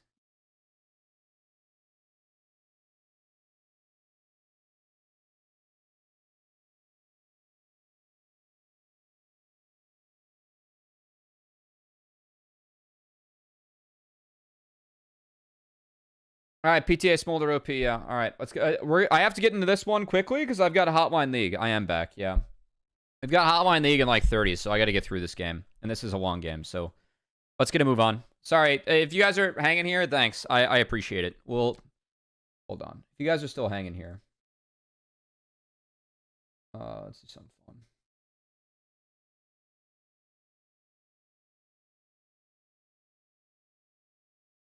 So we're going to give some subs to the chat. Holy shit, he's hot. Yeah, there we go. We got to give some subs. If you guys are still hanging out, I appreciate that. Thanks for letting me take the meeting. I did not get paid for the meeting, so, you know, it's out of my wallet, but it's all good. We have fun. Holy shit, he's hot. Yeah, that's right. Yeah. I'm going to do what neither of these teams can do, Kelsey. Holy shit, he's hot. I'm going to do what neither of these teams could do.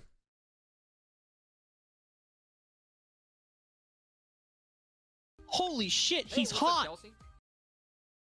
Okay. So late word bot side for JoJo. It's protecting Blabber a little bit. Holy shit, he's hot.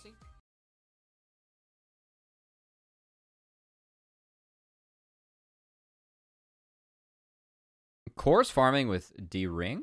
No grass there for impact. Oops. Something so wholesome about you.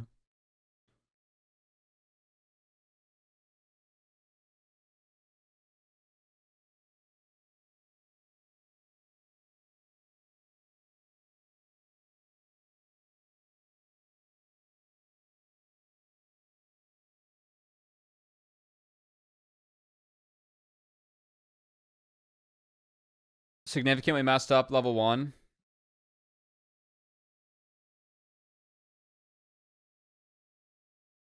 I didn't see the level 1. But yeah, I mean, this is how the lane should look. If Umti hits this Q, I think it's big. I mean, honestly, if I'm Umti, can I flash here? Can I like E-flash? If I E-flash as Umti, no, I think it's just that. I think it's out of range a little bit. It's just how the matchup goes, you know? I mean, the Jace should put the Jax under tower first 3 waves. But I saw Impact started Q. Ooh.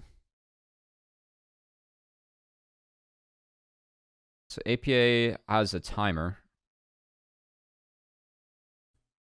Just hit us with the classic. I did. Doesn't matter if you missed your Qs or not. He didn't miss that one. He got double buffs off that one. That's a big one.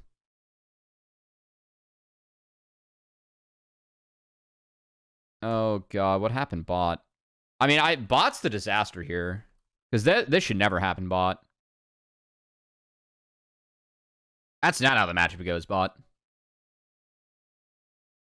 Give me the bot lane replay.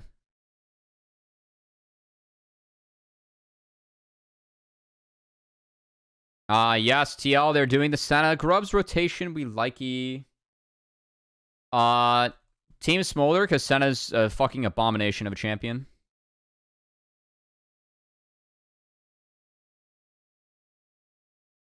Nice flash trade by Vulcan. I really like bringing Senna up to Grubs. You get so many souls out of it. I think it's like... And you get 6 from just killing the Grubs with Senna as a whole. Smolder's more OP? No, Senna's the most broken champion of this fucking game. So APA, they get the flash, they kill this ward, and then they just go on him. And I don't know. I think APA's got to respect that. They ease out a little late. And it's nothing. Blabber's here. It's free food for JoJo. I think that's a pretty big oops from TL. You are LCK person. Just know you're wrong. Smolder is Braum champ. Good flash from JoJo. You like short of the E and then hit the flash max range so that Unraveled Earth didn't affect him. Small, it's really nice though from JoJo. I want the replay of how bot lane died. I didn't see how Yawn and Core went down in this matchup, but that should not happen. Second highest stats a game in all major regions. JoJo to get a weekend, yeah. Your theory about C9 Azir keeps continuing, Kelsey. The FlyQuest game, they banned Akali and Ahri, and I think they should have banned Azir. Nice save from Core. I like the revisit from JoJo or Blabber and JoJo though a lot while Flash is down. So they just created an advantageous situation.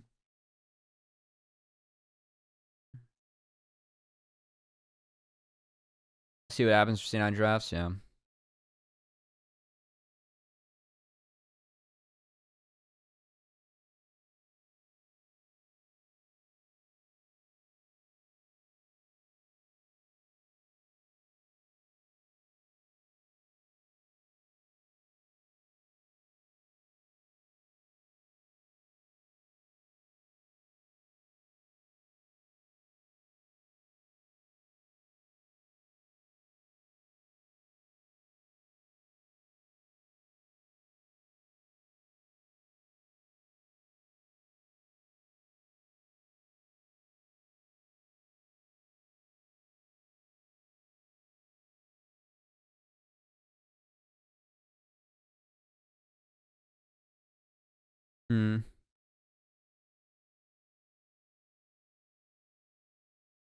Vulcan not JoJo Azir.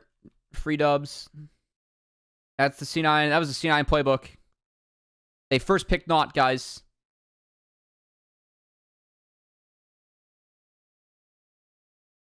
This is pretty nice from Vulcan. It's a really good timer. Fudge didn't get it. That's a little bit too bad, but that's a really good look from Vulcan. I mean, he's looking like... Yeah, this is really nice. That's why we support... This is why we base earlier supports, guys. Until Baron steal ammo, yeah. I think you turn around bot okay.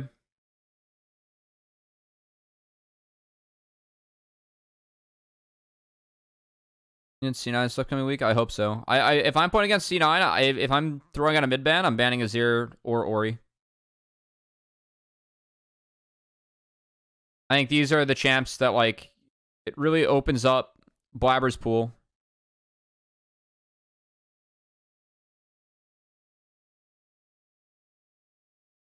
That's true. But I think the initial revisit bot was good against Tactical. Like, they got a double kill on the first revisit. I think that was good.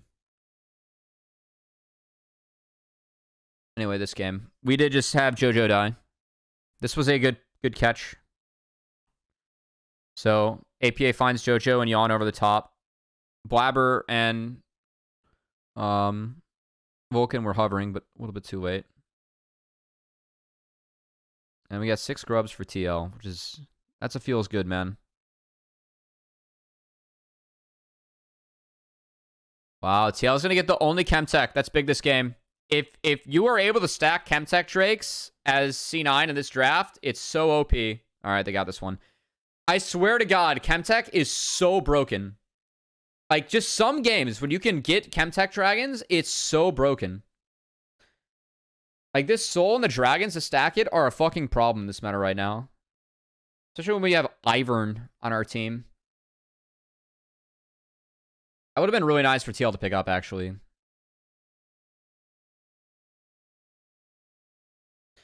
Yeah, Kalista can't play that game. I can't believe they picked Kalista into Talia and then gave up the Poppy as well. That is fair. Kalista definitely had trouble playing that game.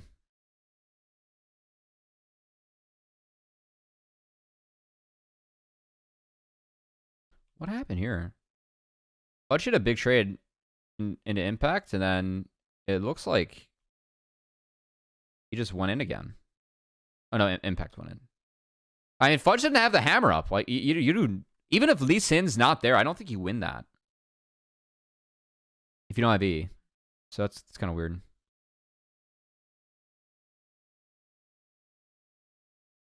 Core's got no eat. I mean, oh, APA.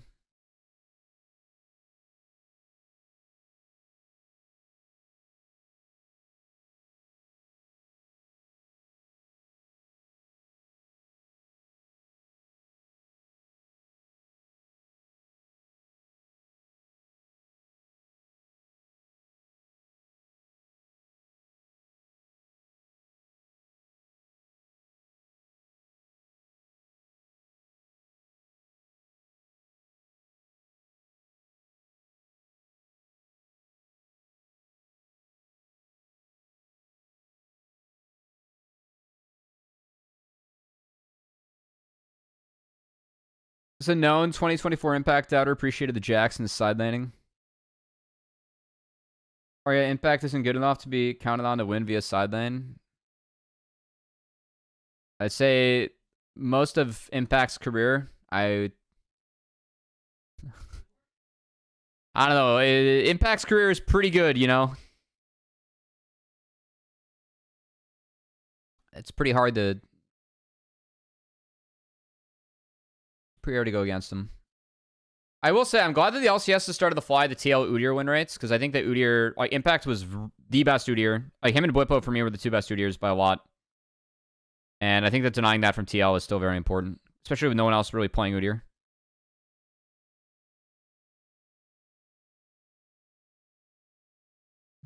Yeah, I mean, Impact's not even using his world skin, guys. He obviously doesn't feel like he's at that level, you know? Nice. Big crash. Hey, what's up? Uber Eats is not working. No go. Okay. Shepard is also in. He's down for. I don't know if you have any. I'm okay with that. I gotta have food one way or another, because I'm reviewing challengers tonight after Hotline League, so I'm just literally stuck in my chair all day. Yeah.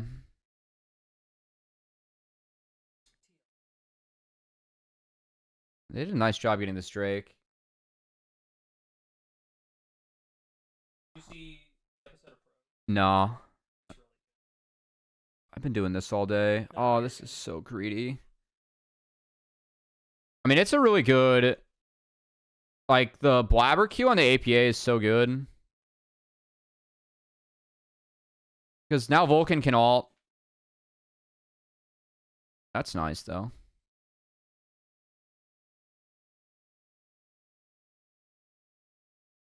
That's not bad.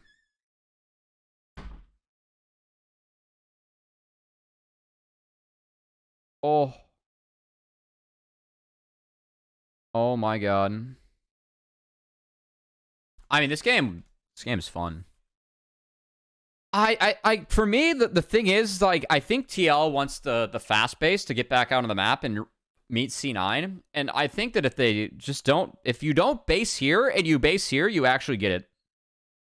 Which is, it's funny to see, like, that small decision, like, actually just completely warp this game and fight.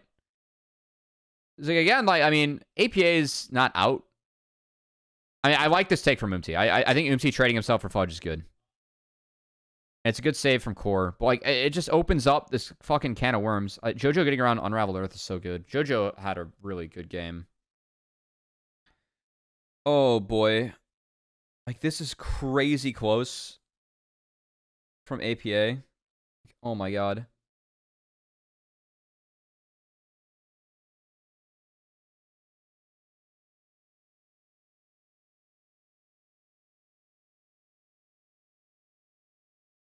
I don't know. This fight was ballistic. I think initially TL really wanted the fast base and like get back out on the map, and it just didn't end up working out.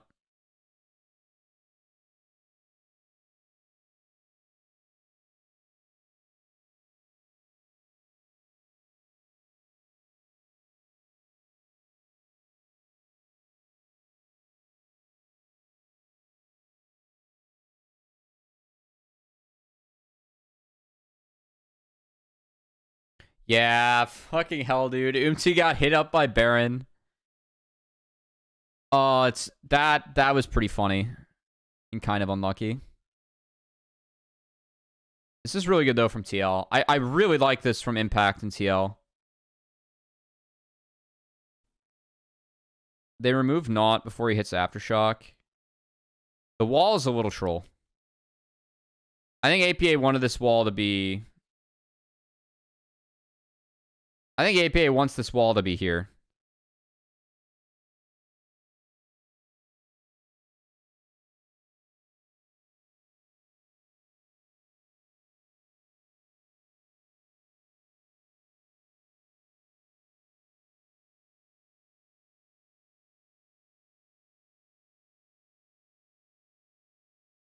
I really like this, though, from TL in the back half. I mean, I think how they managed this, like, Umti going down is a bit of a tragedy, but the rest of how they played this was really good.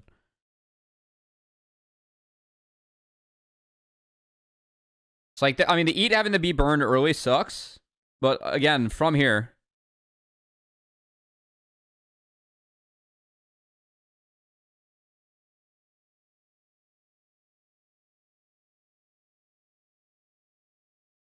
God. Well done.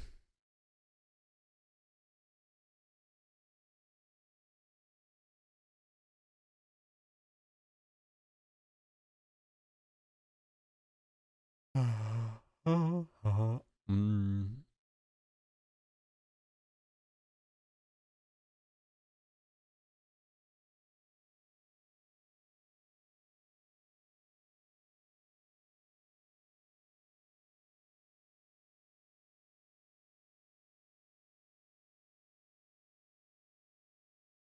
Dear Lord Almighty.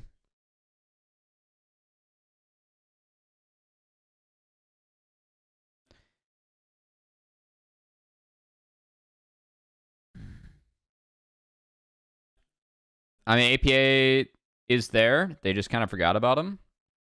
That's a 4-man flick. That's pretty big.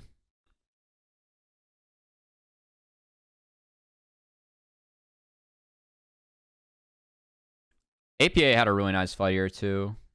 Yeah.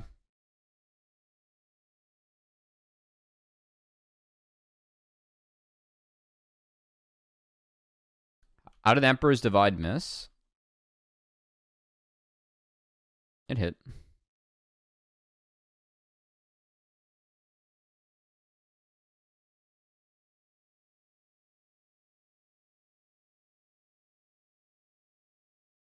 That was really big for TL.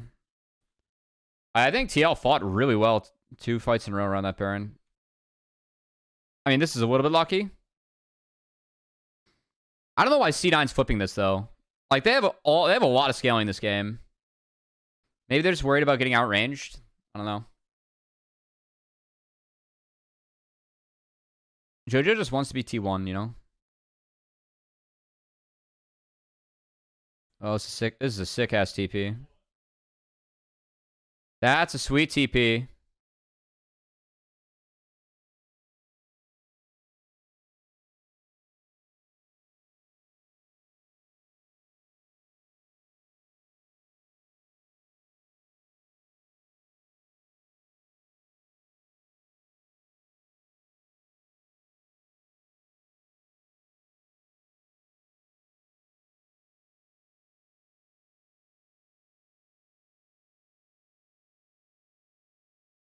I mean, nothing beats Jax, but you're 50-50ing a Baron where you can win that game state pretty easily.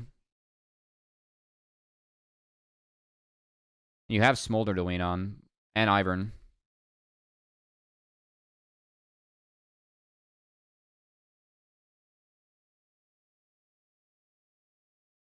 Yeah, I don't know. I didn't get that one.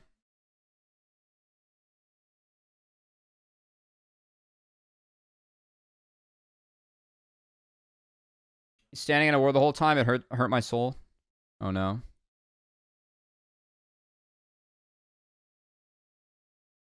Soul and Baron are up. Yeah, I mean the TP was bad.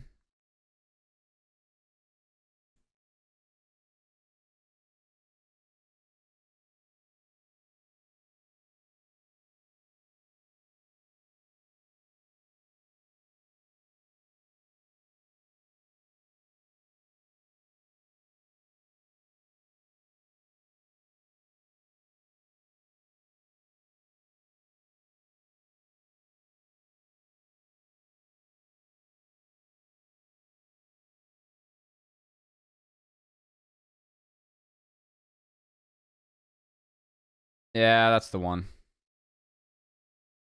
I mean, I think the call here for is like TLC 4 on bot side so they can go up and do the Baron. It's good. Like MT's not here and it's just a panic from. I think APA meant to ult out and he fat fingered. Just a hunch.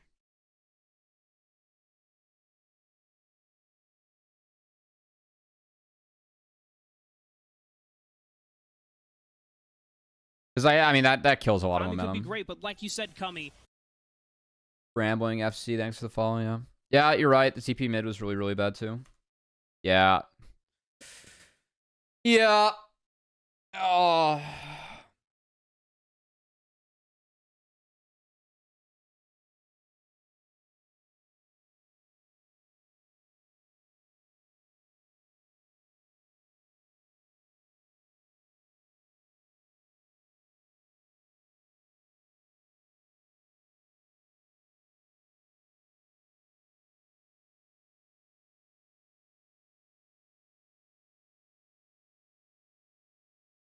I mean, they do know it's warded.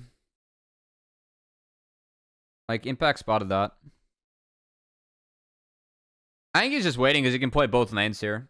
Like, you can ult mid or ult bot. So I think he's just trying to see, like, what to do. That's fine.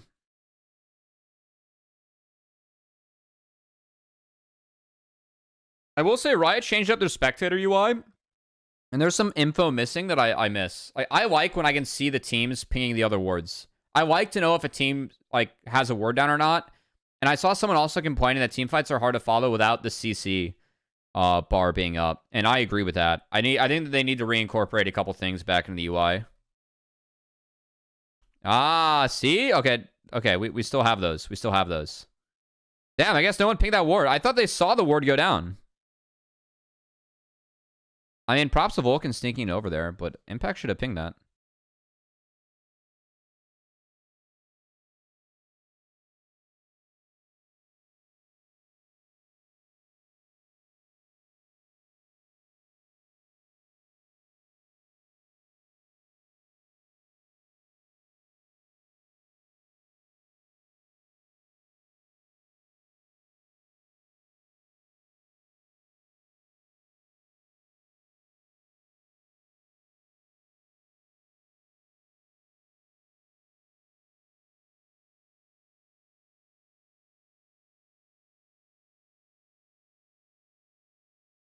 Is Lee Sin a real champ, in your opinion?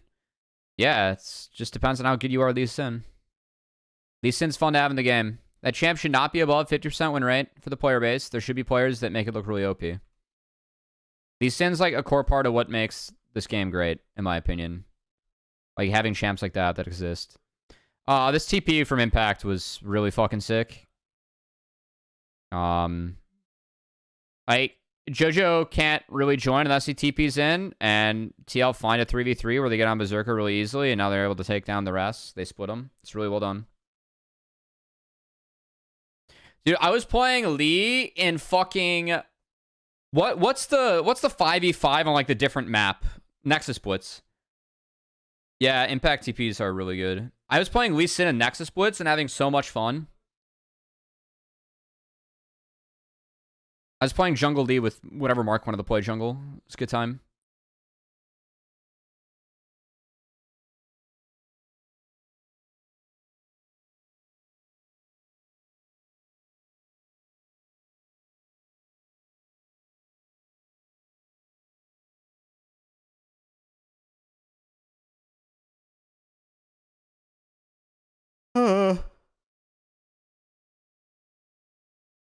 Dude, JoJo is such a Chad here. Oh my god.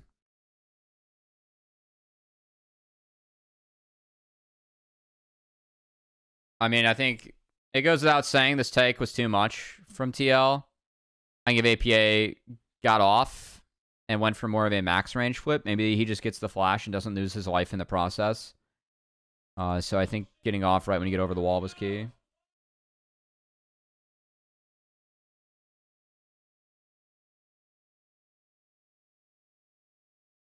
Stay for too much.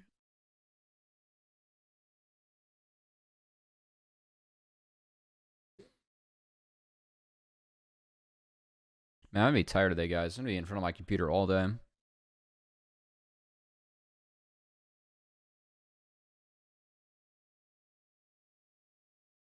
I mean, there's nothing else much to talk about here. It's kind of a blower.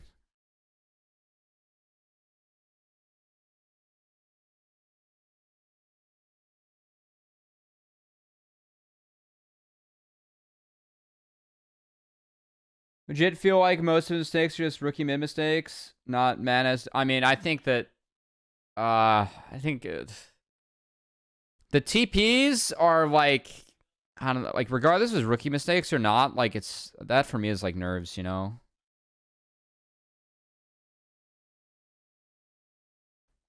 I don't know. I think a couple of these are like holding your nerves, you know.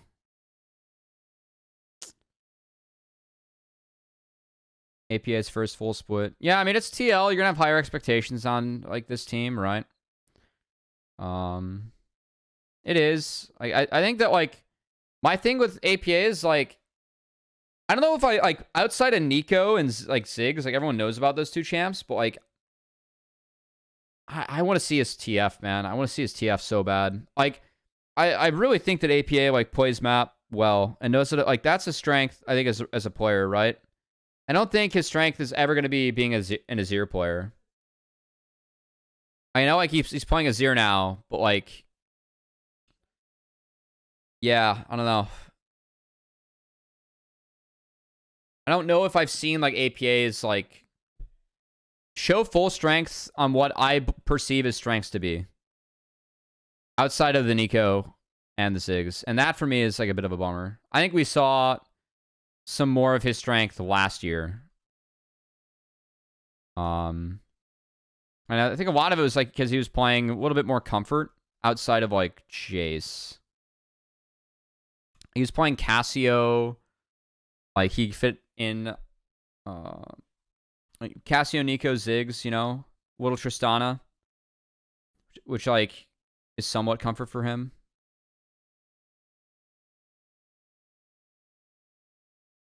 Flash out from Vulcan was really good. I now it's just Ocean Soul. And this fight almost goes sideways still. Core's got to eat, but he's not with Yawn or APA. That's hard. So he doesn't get any eats off. I mean, he used to play a ton of Kled mid. Oh, man. All right. Yeah, I think that C9... Honestly, I think that C9, like, still is a little sus. I think that the draft they had against FlyQuest was, like, very winning. And I think this game, they just played okay. I think that TL, like, played themselves a little bit.